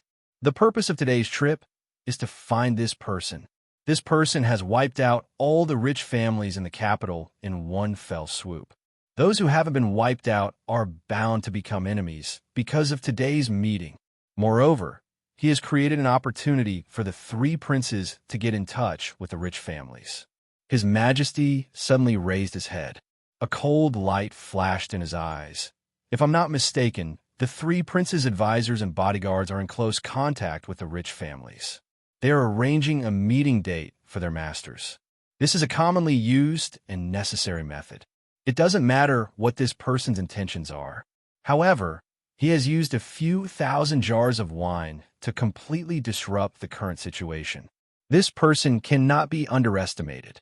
We must find him no matter what. As for the matter of the 3 princes, I will carefully consider it. His Majesty's facial muscles twitched painfully. I will make a decision later. Princess Raimu was sitting in front of him. Her delicate body stiffened. She had never imagined that she would hear such words today. Hearing such words, wouldn't it make his already difficult situation even more unbearable? At this time, the transaction on the stage had come to an end. Yang Mo, the young prince of the Prince Equivalent's mansion, quietly stepped down. The third prince got what he wanted. He didn't spend a single silver and got the last 100 jars of wine. He couldn't wait to return to the palace to show his filial piety. A free and easy figure calmly came in front of Princess Raimu and said, "Princess, it's my pleasure to meet you." Princess Raimu raised her head and saw that the person was the eldest son of the Grand Preceptor, Li Yuran. Recommend a book. My good friend Tang Yuanwei's masterpiece of urban superpower, Golden Pupils. There is a direct train to the book page. Zhuang Rue, an employee of the pawn shop, had his eyes mutated in an accident. Beautiful ceramics, simple and elegant bronze wares, soul-stirring gambling on stones, kind and beautiful nurses, and frosty rich girls came one after another. His life had undergone earth-shaking changes. Chapter 255. So, it's young Masterly. Princess Raimu's face was still a little pale, and her mind was still unsettled. May I know why young Masterly is looking for me? The day before yesterday, I came to the palace to see you. However, you were busy at that time, so I couldn't meet you. Now that I see you, you are even more beautiful than before. You are a peerless beauty, and you are truly admirable, Li Yuran said in a low voice. Although the flattery was unbearably vulgar, the voice was as clear as spring water. It was very pleasant to hear, and even if one didn't like it, it was hard to dislike it. Young Master Li is flattering me. Princess Raimu grew up listening to flattery, so she naturally wouldn't take it to heart. Young Masterly must be looking for Raimu, right? Young Masterly, please enlighten me. What she meant was, don't beat around the bush, I'm very annoyed. I heard that when the princess was attacked by an assassin, a mysterious Tian Xian expert used a flying knife to help the princess escape. After that, there were 3 flying daggers that the princess regarded as treasures. Li Yuran chuckled. His expression was relaxed and indifferent. It was as if he was talking about a trivial matter. May I know if Yuran has the fortune to see the flying knife? May I know why young Masterly wants to see the flying knife? If young Masterly can enlighten me, I will gladly accept it. Princess Raimu immediately became vigilant. What does this Li Yuran want to do? Why does he want to see the flying knife? Yuran has no other meaning. Princess, you may not know, but when I was out a few days ago, I was unexpectedly attacked by a mysterious assassin. I was just a hair's breadth away from losing my life. Fortunately, a sky-blue flying dagger appeared out of nowhere at the critical moment and repelled that assassin in an instant. It saved my life. Li Yuran's face was full of sincere admiration and gratitude. Moreover, it was filled with a deep fascination. The kindness of saving my life is like giving me a new lease on life, and I will always remember it in my heart. For the past few days, Yuran had been investigating openly and covertly, trying to find any information about her savior. However, to her shame, she had not received any news about her savior. That day, I suddenly remembered that the princess was once rescued by a mysterious expert. Since these 2 seniors are skilled in using flying daggers, I wonder if they are the same person? Li Yuran heaved a deep sigh. You don't expect to be repaid for your kindness. You save a life, but you leave indifferently. Such a refined person. It's really fascinating. I see. Princess Raimu frowned. She felt that something was not right, but she could not tell what it was. After the benefactor left, there was only a small flying dagger left on the ground. It stood in the wind, shining brightly. Leisurely regarded it as a treasure and kept it close to my body, not daring to leave it for even a moment. Li Yuran's right hand reached into her bosom, and when she took it out again, a small and exquisite flying dagger appeared in her palm. This flying dagger was very different from the flying daggers that were commonly used in the pugilistic world. The body of the dagger was as thin as a cicada's wing and shaped like a willow leaf. The hilt was slightly curved, and the tip of the dagger was slightly curved. The surface of the dagger was covered with cloud patterns, and the lines were very soft and smooth. At first glance, it did not look like a flying dagger that could easily kill a person, but rather a piece of art that would make one unable to put it down. According to Li Yuran and Princess Raimu's understanding, there were only a handful of people in the entire Tianxiang Empire who could make such an exquisite piece of art. So exquisite, so detailed. It was so adorable that one could not bear to touch it. Only the cold glint on its surface was like a demon from hell blinking its eyes in the night sky, revealing a trace of fierceness. Although it was not much, it was enough to penetrate deep into one's bones.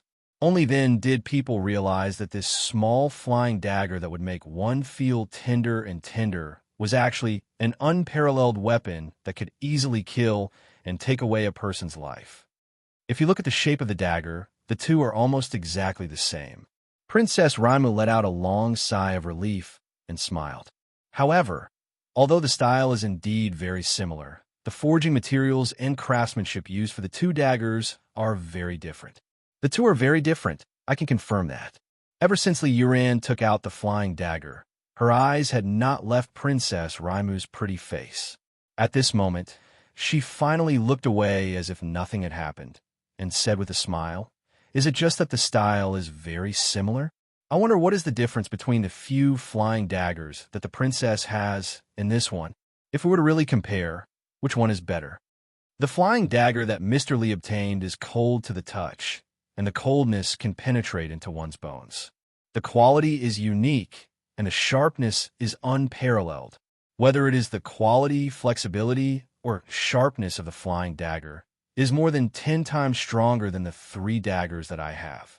The 3 daggers that I have are just ordinary iron, but but the flying dagger that you obtained is worthy of being called a godly weapon. Princess Raimu weighed the flying dagger in her hand, and she could not bear to put it down. This should be the item of the mysterious benefactor. Princess Raimu could tell with one look. Only a peerless master would use such an elegant and beautiful item as a weapon for self-defense. There was elegance in the blood, and there was calmness in the coldness. This was the style of his flying dagger. In other words, this was the style of the benefactor. It was not something that an ordinary person could possess. For example, a scoundrel like Jun Moxie would never be able to use such a peerless weapon.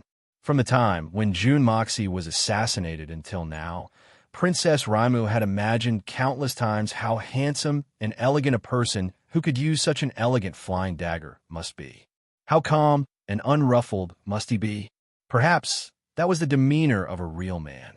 Could a foppish brat like Jun Moxie be considered a man of indomitable spirit? She would regret it for half a year if she took one look at it. Humph, perhaps. Only the benefactor was worthy of the 4 words, indomitable spirit. The two of them are so different. I wonder if I have the honor to see the treasures of the princess? I really want to know, is our benefactor the same person? Li Yuran's eyes were burning with just the right amount of heat. It was as if he had suddenly received news of his savior. So, he was unable to contain his impulsive excitement. The heavens have mercy on me. I, Li Yuran, finally have the honor to touch the weapon of my benefactor again. Although the benefactor doesn't expect to repay his kindness, how can we be indifferent after receiving his kindness? Li Yuran said righteously, if we don't know how to repay kindness, how are we different from beasts? Well said. Although the flying daggers I own are not as good as young Master Li's, they are still my treasured possession. I never leave them for others to admire or play with. However, based on young Master Li's words just now, I will make an exception. Miss Ling Ming looked at him with some appreciation. Who would have thought that this young Master Li's character would have such a clear distinction between gratitude and grudges? After muttering to himself for a moment, he reached into his bosom and pulled out a small cloth bag wrapped in an embroidered handkerchief. He slowly opened it to reveal 3 small, flying daggers with peculiar designs. They were quietly lying inside the bag, gleaming with a cold light. Faintly, Princess Ling Ming's feminine fragrance could be sensed from them. The 2 are exactly the same, Li Yuran said excitedly. She even placed the flying dagger in her hand into the silk handkerchief. The 4 flying daggers were exactly the same. Other than the obvious difference in material, the size, shape, and casting process were all the same. The heavens have eyes. I finally found you, Li Yuran said, feeling moved. A cold light flashed in his eyes as he looked at Princess Ling Ming. There was a faint trace of sadness in his eyes. Now, he could confirm that the abominable murderer was related to Princess Ling Ming. There was no one else in the world who could make such a unique flying dagger. However, Princess Raimu was the only woman that Li Yuran was interested in. If she were to be sacrificed, there was nothing she could do. Li Yuran sighed in her heart. I didn't expect young Master Li to be able to help my benefactor. There was a happy expression on Princess Ling Ming's face. It was unknown what she was thinking about, but she revealed a slight bashfulness.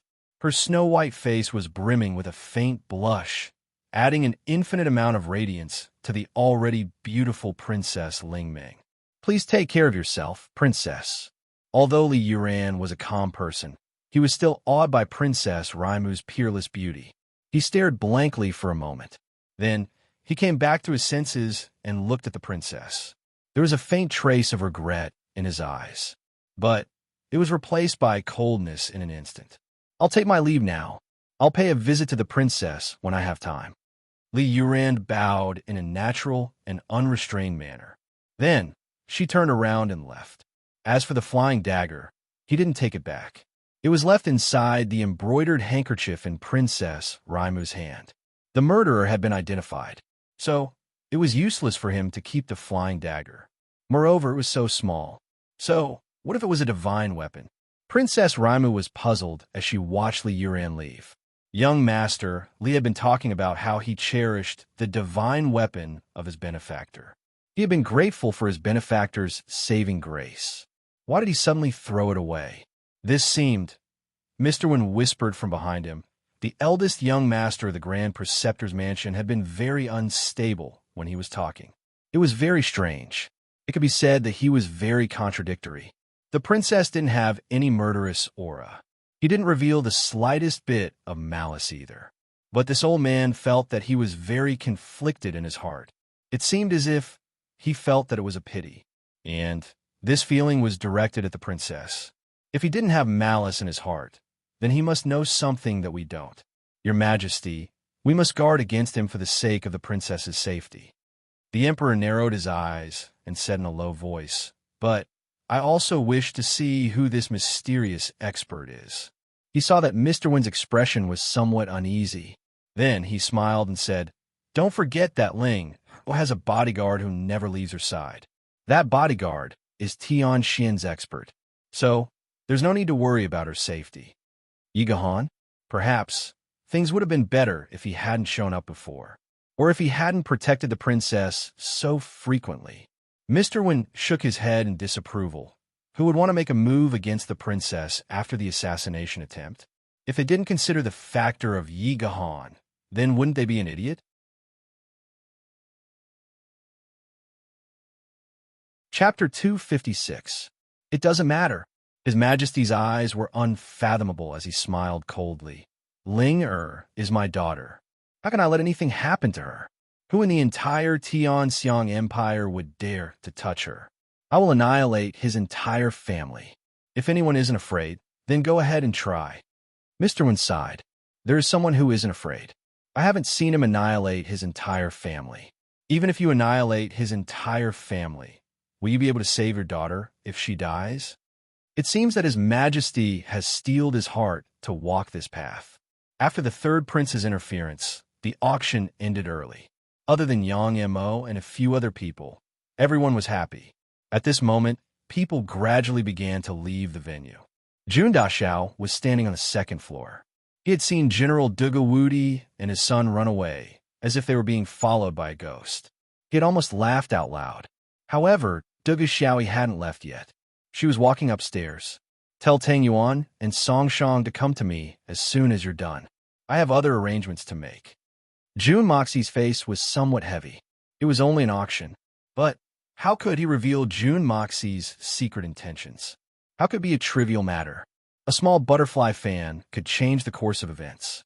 So, how could he organize an aristocratic auction at such a sensitive time? It could easily trigger earth-shattering changes. Third uncle, I have arranged people outside to pay attention to the secret contacts between the various families. They must retreat immediately, regardless of whether they have gained anything or not. Don't leave any traces behind. Everyone must quickly organize the information in their hands and gather it in one place. After this, I'm sure that I'll have a good idea of the strength of the big families in Tianxiang.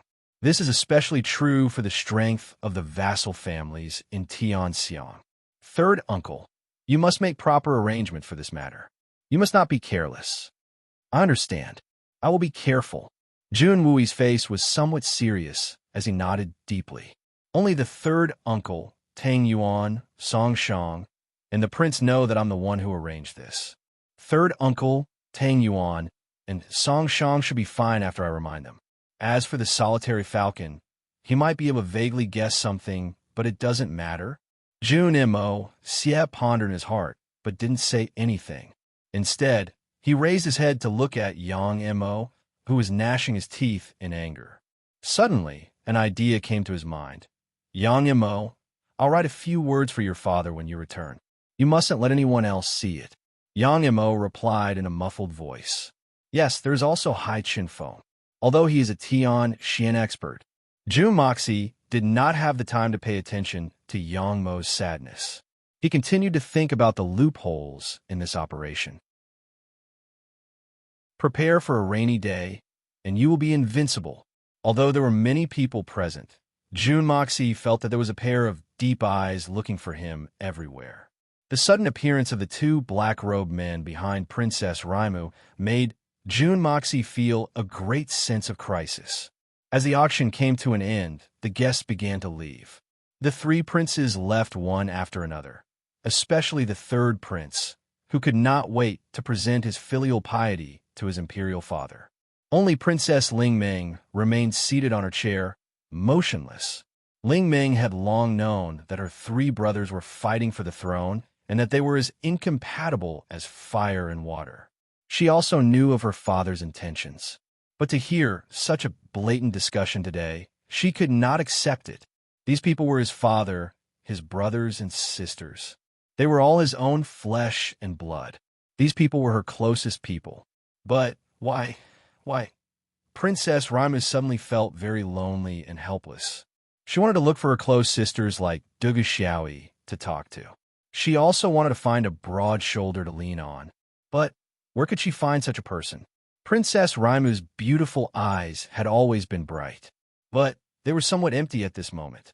She could not help but put her hand on her chest. There were 4 flying daggers there. These 4 divine weapons belonged to that man. They were the only things that could bring her comfort. The cold blade had already been warmed by his own body temperature. If the 2 black-clothed men behind her had disappeared, the Tianxiang Emperor and Mr. Wen had left earlier than the rest of the crowd.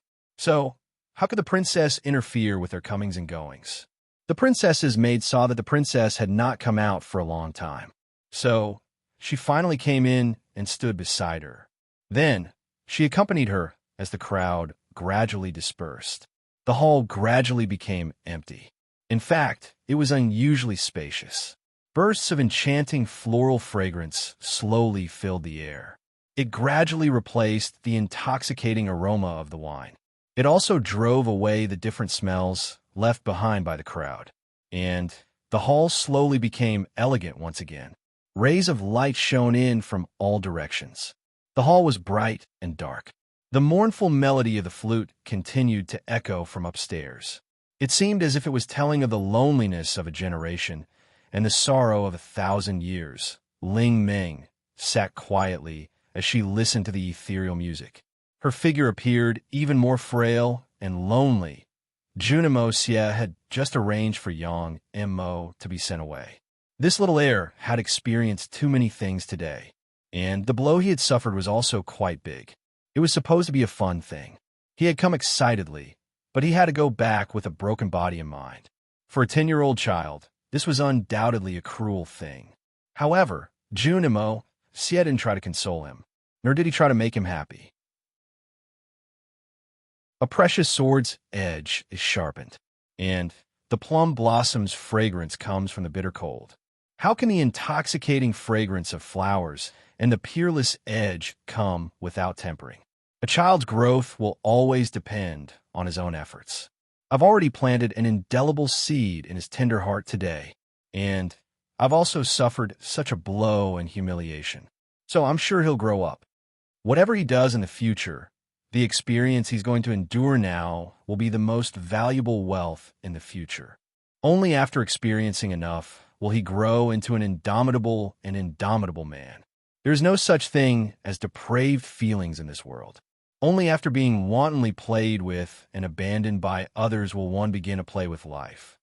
There is no such thing as an ambitious person in this world. Only a person who has been oppressed by others for a long time will have a strong sense of loss.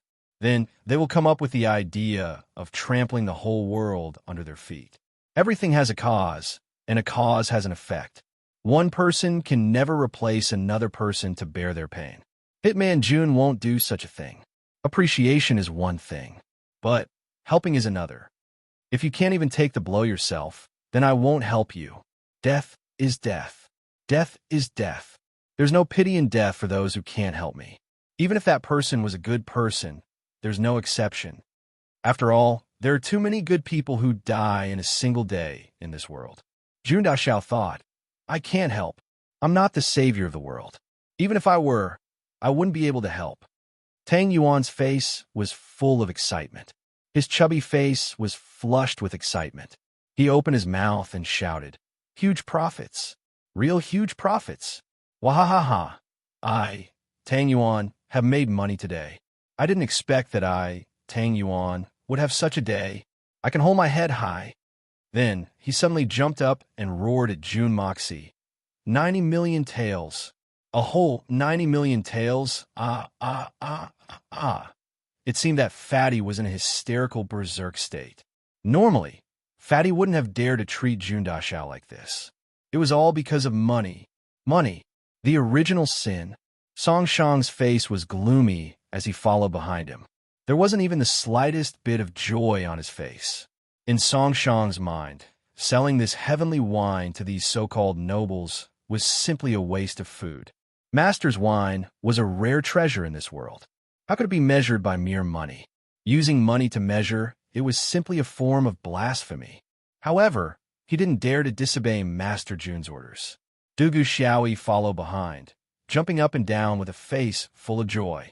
It seemed that the success of this auction organized by June Moxie was more worthy of her happiness than her own success. Is that so? June Moxie looked at him with a smile. Fatty, your bonus this time is more than 10 million taels of silver. Do you have any plans for the future? Future plans? Tang Yuan rolled his eyes and thought for a moment. Then, he said with emotion, "Yes, why wouldn't I? I've always had a dream since I was young. Unfortunately, I never had enough money for my use. My family wouldn't give me such a large amount of money, so it never came true." As he said this, Fatty Tang sighed. He looked very fascinated, but also resentful. Occasionally, he looked a little relieved, happy that his long-cherished wish was about to come true, and apprehensive. What great dream! Tell me. June Moxie heard this and couldn't help but be interested. It was originally a casual question, but it turned out to be Fatty Tang's greatest dream. As a famous debauchee, how could June Mo-sia not be curious? This Fatty's heart was full of fat and dirty. So, how could he be hiding such a lofty life dream? That was a strange thing indeed. I've always thought that when I have money that truly belongs to me, enough money Tang Yuan's face was full of sadness, causing the atmosphere in the room to become gloomy. Even Dugu Xiaoyi, who loved to tease Tang Yuan, couldn't help but shut her mouth, waiting for Fatty Tang to relax. Everyone was speechless. Everyone had a strange expression on their faces. As expected of the capital's most famous playboy, Da Xiao, even his dreams were so different. They couldn't help but be impressed. "This is what I hate the most," Tang Yuan said angrily. "That's right. He wants to sell, but he hangs a sign saying he sells his skills and not his body, and even calls himself a master. *T master. There's even someone who dares to say, 'I'm sacrificing my body for art.' What the hell? Damn it. If it wasn't for the money, why would he jump from house to house? Does he really think he's a saintess?" Everyone was shocked again, but Fatty's words seemed to be somewhat reasonable. Since it's not for money, and this and that master look is not bad, why not find a man to marry? No matter what, it's better than doing this, right? To put it bluntly, he's being cheap. Mother Kerr, what do you mean by selling his skills and not his body? I'll smash them one by one with money. Tang Yuan was filled with righteous indignation. Chapter 257. Fatty, this dream of yours is too spectacular. June Moxie wiped his mouth. It seemed that he was at a loss for words. He remembered that Fatty had talked about it the last time. This time, it was obvious that his paranoia had been aroused. June Moxie could only describe Fatty's craziness in one sentence. A poor man suddenly becomes rich and has too much money to burn. Fatty Tang, you are too shameless. Dugu Xiaoyi's face was flushed red, and her almond-shaped eyes were wide open. She hadn't expected that she would be deceived by Fatty. She had held her breath for so long just to hear these shameless remarks. Fatty's shamelessness had obviously reached a very high realm that everyone could only look up to. Fatty, don't be so indignant. Ahem. June Moxie coughed twice. I have a serious matter to discuss with you. Go ahead. I will hire a few carriages and bring the money to the Spirit Fog Lake. I want to spend tens of millions of taels in one night. Let's see if anyone can resist. Tang Yuan waved his hand in an overbearing manner. His mouth was dry from speaking so much that he picked up a cup from the table. He didn't ask who it belonged to and gulped it down in one gulp. About this auction, Jun Dashao's face sank. His deep eyes swept across everyone's faces. Everyone suddenly felt suffocated. They couldn't help but become serious. Among the Tianxian experts, there were Jun Wui, Song Shang, and Hai Qinfeng. Third Master Jun Dashao had the status of an elder. But under Jun Dashao's awe-inspiring gaze, everyone felt a chill in their hearts. The sharpness of Jun Moxie's gaze had left these people very surprised. Jun Wui sighed in admiration in his heart.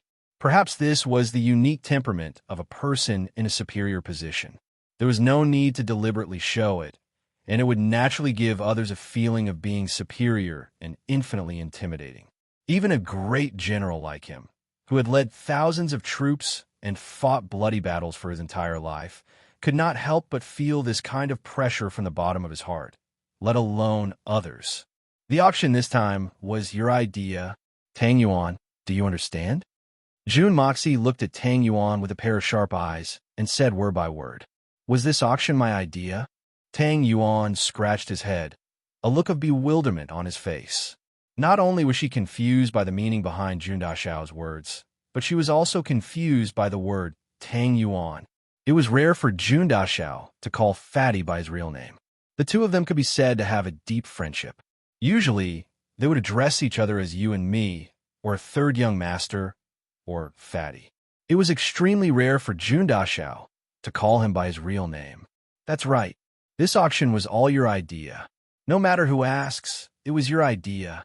Do you understand? Jun Moxie's tone became more serious. I said, no matter who asks, they must answer like this. No exceptions. Do you understand what this means? I understand.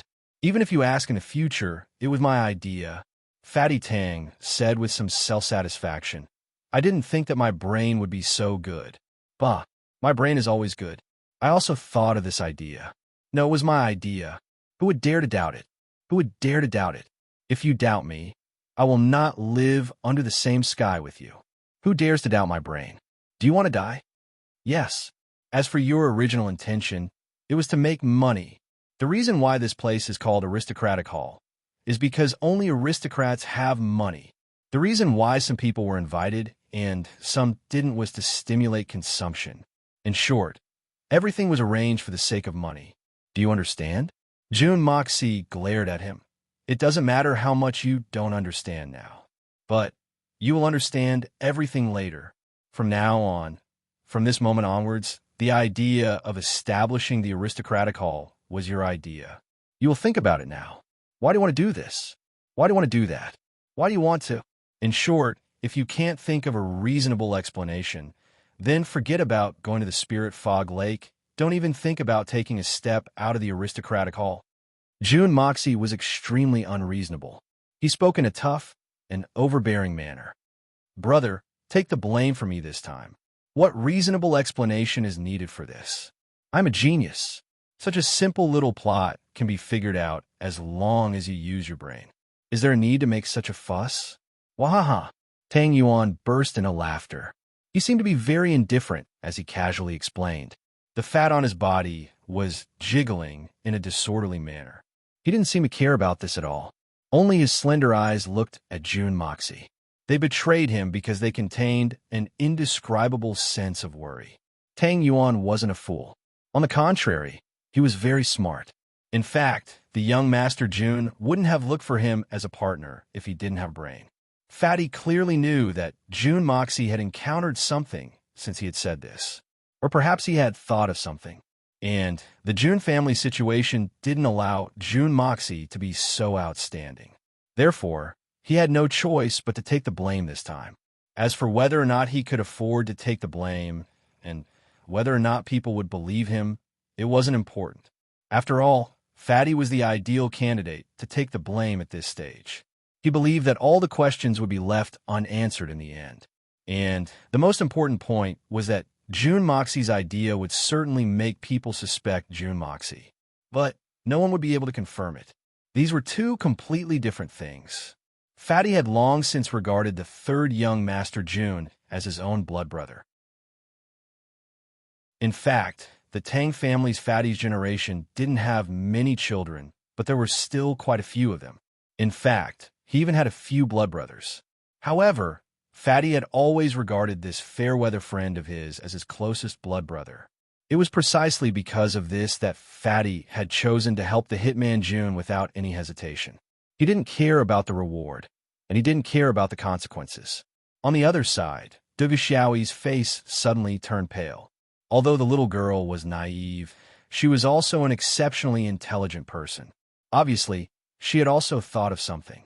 Although she hadn't thought that far into the future, she was most worried about the fact that this matter had happened to June Moxie.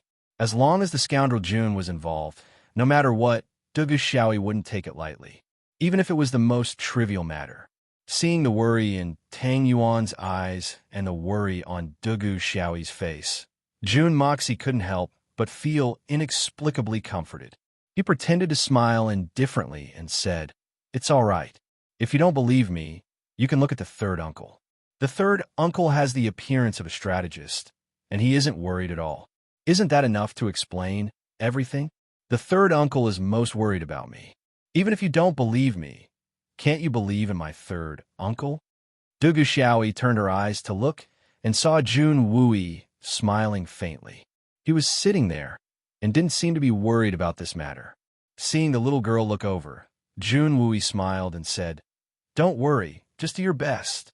My Jun family will be able to protect a single person in the Tianxiang Empire, as long as those ancient superfamilies don't make a move." The little girl felt as if she had eaten a tranquilizer when she heard Jun Wui's words. Jun Wui's words were plain, but his determination to do whatever it takes was clearly revealed. The little girl was relieved, but Fatty was even more worried. Fatty wasn't as naive as the little girl. Although he didn't fully understand the mysteries of the situation, he still understood that Jun Sun Xiao wouldn't have acted like that if there hadn't been a change in the situation. Jun Wui's words were admittedly correct, but what about those superfamilies? There's also the royal family. These forces aren't something that the Jun family can keep in check. I must do everything I can to help my brother, no matter what. Fatty and the little girl didn't know that their worries, and sense of duty had given them the true feelings of the hitman June. And in his entire life, only a few people had been able to obtain this true feeling. At this time, someone suddenly came to report that Princess Raimu had invited Miss Dugu to leave. Dugu Xiaoyi stood up and looked at June Moxie. June Moxie smiled and nodded, indicating that she could go. Dugu Xiaoyi took 2 steps forward and then suddenly turned back. She walked in front of June Moxie and gently straightened his collar with her small hands. She then said in a low voice, You have to be careful in everything you do, you big idiot." Then, the little girl lowered her head and ran out like a wisp of smoke. Xiao Bai, who had been clinging to June Moxie since entering the room, cried out and looked at June Moxie with great reluctance. Then, he turned into a white shadow and followed after Dugu Xiaoyi. "It's all right. You can go back to your own business. By the way, Fatty, you can't touch the money for the time being." June Moxie directly dispelled Fatty's fantasies. He took out a piece of paper from his bosom, and it was densely written with the names of the herbs. "Spread the word, and buy these herbs at all costs." June Moxie carefully handed the paper to Tang Yuan. "I want as much as you can. The more the better. The sooner the better. Heavenly star grass, tricolor Ganoderma, 9 mysterious root, dream incense, 1,000 leaves grass, blood pill plant, dragonbeard leaf, black ginseng, purple bamboo fruit, pangolin stem." Tang Yuan sucked in a mouthful of cold air. Even with Fatty Tang's knowledge, he didn't know how much these medicinal ingredients were worth. However, he was surprised at the number of these medicinal ingredients. Moreover, the quantity required was enormous. This made Fatty feel that his share of the shares would slip away from his fingers in the blink of an eye. "Third young master, my dear brother." Tang Yuan had a sullen look on his face. "That's my lifelong ambition. I've lived for this goal. You can't be so cruel. You squandered the small amount of money I just earned. You should have left some for your brother. I was expelled from my family, and my hands are really a small amount of money. Fatty's dividend was estimated to be more than 10 million silver taels. The Tianxiang Empire's annual military expenditure was only 30 million silver taels. And that's all. June Moxie kicked him and scolded him with a smile. Stop talking nonsense. Hurry up. You'll have as much money as you want as long as you collect all these herbs. Do you think that the aristocratic hall will only open for business this once? This young master doesn't care about your small amount of money. Wait until next time, and I'll let you know what's called big money. There was something even more exaggerated. If this was really a small amount of money, then how much money would it be? How big would it be? How big would it be? Fatty beamed with joy when he heard that there was going to be a big deal later on. He said, that's good, that's good. Third young master, this wine, is it really going to be auctioned this once? You won't sell it later? It's a pity.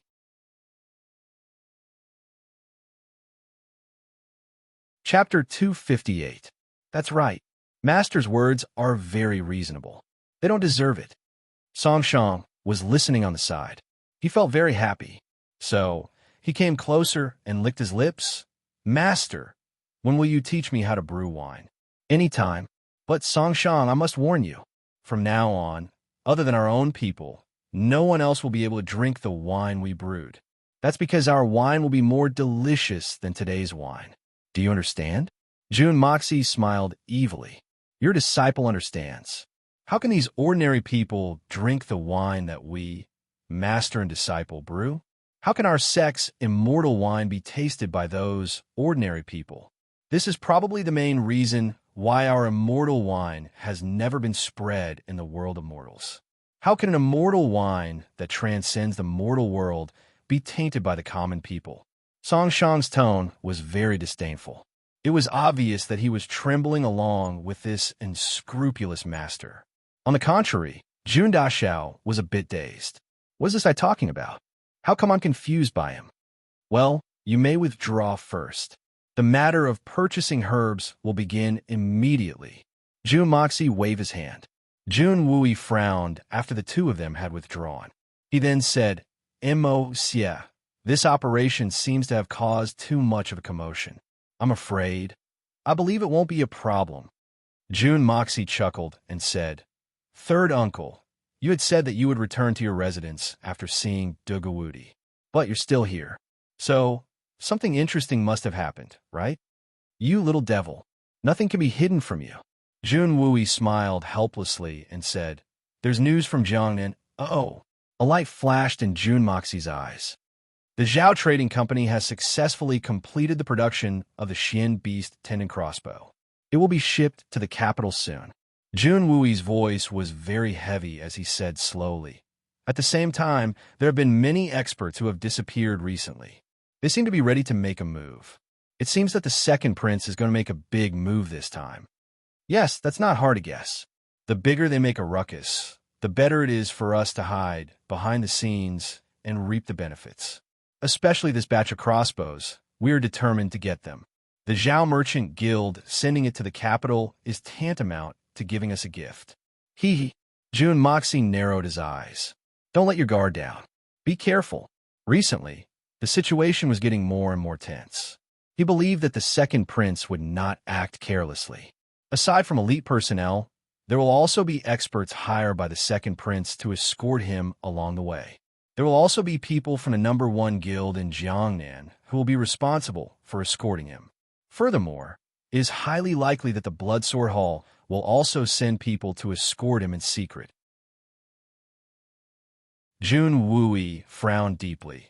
There are already so many forces that we know about in the open and in the dark. Their influence is quite considerable. I believe that there are many forces that we don't know about. If we want to snatch the Xian Beast Tendon crossbows from such a powerful force, how much power would we have to use? And how much price would we have to pay? Moreover, we would have to do it quietly and without leaving any traces. Jun Wui sighed deeply. I'm afraid that it would be as difficult as ascending to the heavens. As difficult as ascending to the heavens, but as easy as turning over one's hand. Jun Moxie raised his eyebrows. His eyes emitted a strange and evil light. His handsome face appeared somewhat indifferent and strangely charming. Everything depends on human effort. If we don't do it, because it would be as difficult as ascending to the heavens, then it would be even more difficult than ascending to the heavens. But as long as we do it, there will always be a way. In this world, daring to think of anything is already half the battle won. That's right, Jun Wui agreed. Third uncle, how long will it take for them to reach the capital? Jun Moxie muttered. In other words, how long do we have to prepare? I need to know the most detailed and specific time. From Jiangnan to the capital, they would first travel by water for about 2 days. Then they would disembark. After that, they would have to walk for another 3 days before entering the capital. Jun Wui muttered to himself for a moment, then said accurately, I'm estimating this based on the path of experts. Since they are escorting such a deadly thing, there will certainly not be any mediocre people. Their speed on foot would also be much faster than average persons. But if they were to cooperate in many aspects, it would take at least 5 days. In other words, we still have more than 5 days to make arrangements. Jun Moxie slowly nodded. Not only that, the second prince's people will first reach Jiangnan, and then they will set off. In other words, it will take at least 10 days for them to reach the capital. Jun Wui said decisively. 10 days? That's enough. Jun Moxie laughed evilly. No one knew what he was thinking, but he actually laughed in a very happy manner. Third uncle, let me reiterate one point. What I need is the most accurate information. What kind of people did the Zhao family send this time? What kind of strength does each organization have? What kind of strength did the first guild dispatch? Who did the second prince dispatch in the capital? How many troops do they have? As for the Bloodsword Hall, since we can't get any information about them, we can let them go for now. When the time comes, we will act according to the situation. That's not a problem. Jun Wui's hands tightly gripped the wheelchair. His face was calm, as usual. The only thing I'm interested to know is what kind of strength do we need to dispatch. The people from the Jun family's Hall of Worship cannot be touched. We can only use 300 guards and 3 Tianxian experts. Jun Moxie grinned. Third uncle, you, Hai Chan Feng, and Song Shang. The 3 of you are already the backbone of our side. I'm afraid that the 3 of us are far from enough. Can we let Eagle? Jun Wui didn't finish his words, but the meaning behind them was extremely obvious. Absolutely not. Jun Mo vehemently rejected the idea. On the one hand, the solitary falcon is too big of a target, and it would be too easy for his identity to be exposed. Not to mention, with his temperament, he would never be willing to accept my assignment to do such a sneaky thing, especially since it would conflict with our original agreement and would interfere with our future plans. It will go against our original intentions. If we are afraid of being exposed, Hai Chan Feng's characteristics are very obvious. I'm afraid it will be very difficult to hide his identity. Jun Wui said, This is not a problem. When the time comes, I will find a way to remove that special sky blue color from his body. Jun Mo said confidently. He raised his head and slowly walked to the window. Then he looked down from above and said in a dull tone, This will be an unprecedentedly fierce battle, and it will be a bitter battle, but we can only bear it by ourselves. There is no one else we can rely on in the face of this. We can only rely on ourselves. In the future, our Jun family will rely on ourselves for everything, and we will slowly rise. No one and no one can stop our rise. Jun Moxie's voice was very low, but it was very firm and very powerful.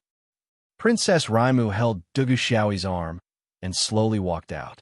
In the opposite tea house, a tall and sturdy woman stood up and walked down with big strides. It was Sun Xiaomei, Fatty Tang's fiancée. She had arrived a long time ago, but did not go in. You don't look well. Sun Xiaomei looked at Princess Raimu, and her eyes flashed as she asked with concern, Did something happen? Sun Xiaomei was born with the heroic appearance of a man, but she was very kind and intelligent. She was the elder sister of Princess Raimu, Dugu Xiaoyi, and the rest of the sisters, and they would not hide their worries from this caring elder sister. I won't hide it from you, elder sister. Something has happened. It's hard for me to talk about it, and I don't want to talk about it. Princess Raimu rubbed her forehead wearily and said sadly. Sun Xiaomei was very quick-witted. She immediately understood that Princess Raimu must be talking about the royal family, and it was not something she could explain, so she did not say anything. Princess Raimu was also a very smart person. Seeing that Sister Sun did not say anything, she immediately realized what was wrong with her today. She was putting Sister Sun in a difficult position, so she quickly said, "It's a pity that you weren't there just now. Otherwise, you could help me take a look at a person and see what he meant. I can't figure it out no matter how hard I think about it. His behavior is really weird." Who is that person? Why is it weird? Sun Xiaomei could not help but be interested. Li Yuran, the top disciple of the third generation of the Li family. Princess Raimu lowered her voice and told her what she thought was weird, especially about Li Yuran's weird attitude. Out of a woman's intuition, Princess Raimu sharply felt that there was something wrong. Li Yuran, this person. Sun Xiaomei pondered for a long time, as if it was difficult for her to find the right words. After a long time, she said with difficulty, "Is the same as Junmoxi. If you can't look at him carefully, you can't understand him, and you can't explain him clearly." Junmoxi. Princess Raimu screamed in surprise. Junmoxi and Li Yuran? How can you talk about these two people together? Is there any place that can be compared? These two men aren't worthy of being mentioned in the same breath. But they aren't simple. Sun Xiaomei chuckled. She didn't express her opinion. She didn't give any detailed explanation. But after walking for a while, she said in a low voice, almost as if she was talking to herself, "But I feel that Junmoxi is more dangerous than Li Yuran. Sister Xiaomei, I don't understand. Since we got together, I found that you are very good at judging people." Dugu Xiaoi did not hear Sun Xiaomei's low voice. "But that day, you said that my brother Mo Xie is arrogant. I really can't see it. How is he arrogant? He is just a hooligan, a little more rogue. That's not bad. Anyway, I think he is handsome. You will regret missing today's event. Sister Raimu and I saw it. Brother Mo Xie is really handsome. Really, he... Don't mention your brother Mo Xie's way of doing things. I am annoyed." Princess Raimu said, "Xiao Yi, you have to think about this carefully. Don't do something that you will regret for the rest of your life because of a moment of impulse. Listen to me." Dugu Xiao Yi was somewhat unconvinced. She snorted and muttered, "What's so bad about brother Mo Xie? Don't tell me that your brothers are very good." Princess Lingming was left speechless. It was true that Jun Mo Xie was a debauchee, a tyrannical debauchee, committing all sorts of crimes and even running amok. However, he was not as unbearable as her brother.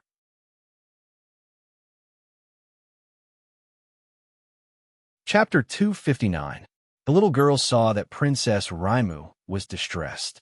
She knew that she had made a slip of the tongue. She wanted to comfort her, but she didn't know how to open her mouth. So, she was also dumbfounded. The three women remained silent for a long time.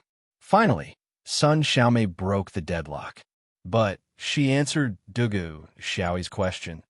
"You two also know that my body has suddenly grown like this ever since I was a child. My appearance is like this. So, how can my temperament be stable?" Sun Xiaomei's mouth twitched bitterly. "I never dared to go out. I always stayed at home and read books. I didn't want to eat for several days. I wanted to lose weight, but it was to no avail.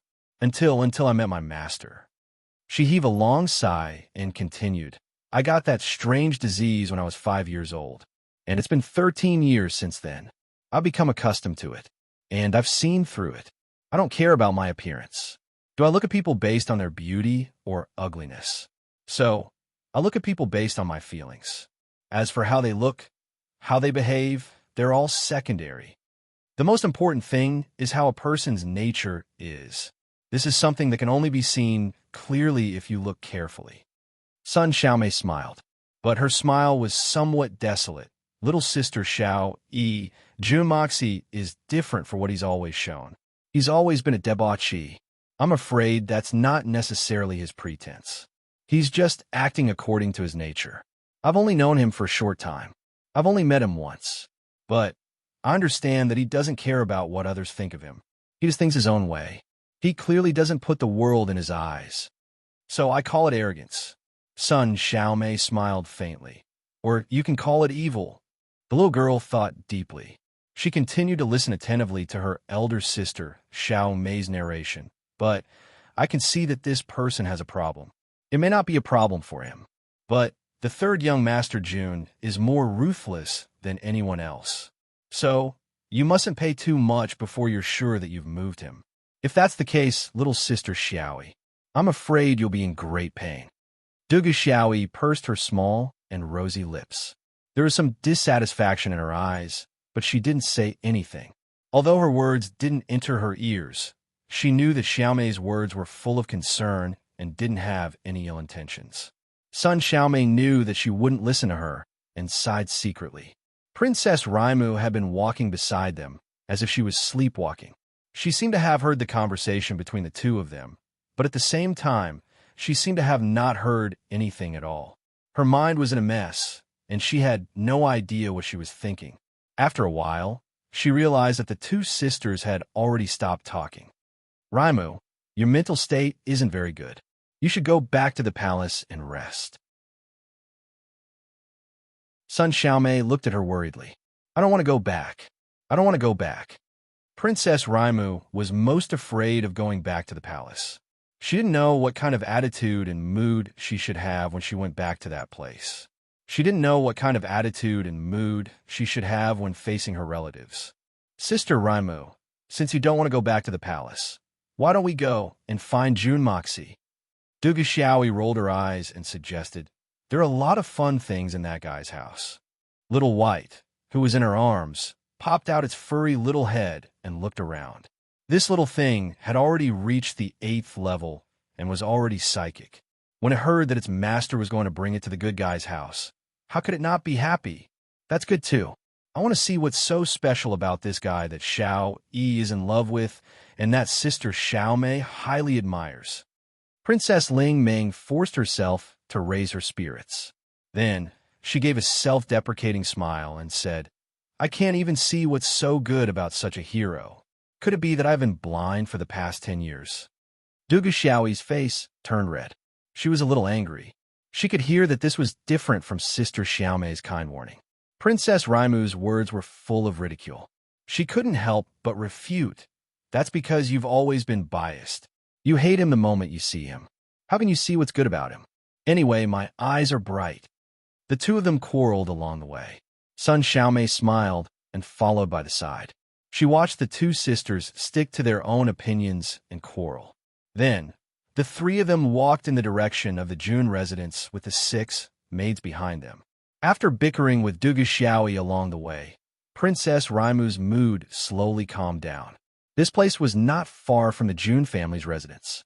It was still a bustling street, and there were people coming and going all around. Seeing these two stunning beauties walking on the street with their maids, no one could help but stare at them, feasting their eyes on them. After all, some people might not even get to see these two beauties even once in their lifetime. But this time they saw 2 of them. Some Confucian scholars walked by with a sanctimonious look, but after taking a glance, they hurriedly turned their heads away. However, when they were far away, they would sneakily look back halfway. In their eyes, there was a look of, I'm admiring beauty. However, in their hearts, they were fantasizing, my behavior is different from others. I wonder if this beauty will look at me differently because I'm different. Suddenly, gust of wind rose. 2 sky-blue rays of light soared into the sky at the same time. From 2 different directions, they shot towards Princess Raimu and the others like lightning. They were unstoppable. An angry roar was heard. A figure dressed entirely in black, his body glowing with an enchanting blue radiance. The long sword in his hand condensed into a rainbow-like halo of light. It was bright and dazzling as it shot down. It carried a sense of loneliness and desolation as it brazenly stood in front of Princess Raimu. 1 man and 1 sword. He single-handedly blocked the siege of 2 Tian Xian experts of the same level. The person who had come was Yigahan. Bang! Bang! The three of them retreated at the same time. The two black-clothed and masked Tian Xian experts retreated and advanced again. The same dazzling blue light flashed as they attacked fiercely towards Yigahan. Yigahan Lingling smiled. He did not panic. His long sword swayed and sprinkled blue rays of light all over the sky. His sword was aimed at the enemy's vital points. Even though one was inferior to two, he did not seem to be at a disadvantage. The sudden occurrence of such a thing on the street caused the crowd to scream and flee in all directions. In an instant, the entire street became empty. Just when Yi Gohan and the other two were fighting, another long roar was heard. Another 3 sky-blue figures pounced from 3 different directions at high speed. Their target was still Princess Raimu, who was behind Yi Gohan. Yi Gohan shouted loudly. His eyes emitted a reckless light as he suddenly retreated. The 2 black-clothed and masked men who were fighting with him were attacking. Yi Gohan did not dodge. He took a palm and a kick head-on. He raised his head and spat out a mouthful of blood. He did a somersault and landed accurately in front of Princess Raimu. His long sword made a swishing sound. His hair and beard were messed up, but he did not give way. The 3 people attacked at the same time. The first 2 people did not hesitate after their first attack. They followed Yi Gohan's retreat and rushed over again like lightning. The anger in Yi Gohan's eyes suddenly disappeared. Instead, it was replaced by a blood-red color. In the blood-red color, there was tranquility. Tranquility. The sky-blue chi on his body was getting thicker and thicker. The killing momentum of his long sword was getting sharper and sharper. He moved back and forth like a mad tiger. But his footwork and swordsmanship were not messed up at all. He actually fought against 5 Tian Xian masters by himself. While they were busy, they grabbed Princess Raimu's delicate body at the same time. They tried their best to throw her far away and shouted, "Run!" Princess Raimu's delicate body flew up in the air. She flew for more than 10 feet before finally landing on the ground. Her eyes were red and tears came out. She choked and said, "Uncle Yi." Apart from that senior expert, the only person who truly treated him well in this world was Uncle Yi. Sun Xiaomei's eyes flashed. Her mind was racing. The enemy's target is obviously Princess Raimu. Yi Gohan may not be able to stop 5 Tian Xian masters by himself. The only thing I could do now is to ask for reinforcements as soon as possible. However, the enemy's reinforcements consisted of 5 Sky Xian experts. This kind of strength could be considered as one of the best in the entire Tianxiang Empire. In fact, even the great families of Tianxiang might not have such strength. Shout Yi, let Little White go and ask for reinforcements. Sun Xiaomei was smart. She saw Little White in Dugu Xiaoyi's arms. Her eyes were full of vigilance. So, she immediately thought of this idea. It was already too late for either of them to ask for help. Moreover, they might not be able to escape. But Little White was different. Although he was young and his strength was not high, his speed was at the 8th level. Even the Shun Xian masters would not be able to catch up with him. Moreover, he was so small that it would be even harder to catch him. Dugu Xiaoyi suddenly came to her senses. She grabbed Little White from her arms and said, "Little White, I'm counting on you. Hurry and tell my father that they are here to save me. Go quickly." Sun Xiaomei said anxiously, "What are you waiting for?" Suddenly, he cut his own arm with a schwa sound. He endured the pain and grabbed Dugu Xiaoyi's clothes. He tore off a piece of cloth and dipped it in his own blood. Then, he quickly tied it to Little White's white leg and threw it away. The Dugu family would know that Dugu Xiaoyi was in danger if they saw this blood-stained cloth. Then, they would rush over immediately. Other than that, they could only wait. Little White let out a cry and shot out like an arrow. One of the black-masked men laughed evilly and shouted, "Little bastard, where are you going?" He reached out his hand to grab Little White. He thought that such a young beast would not be able to withstand his grab. Who would have thought?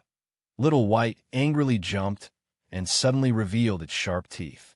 It fiercely bit the man in black's hand.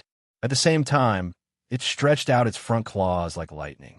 At the same time, its sharp claws scratched out and actually tore off a piece of flesh from a man's arm.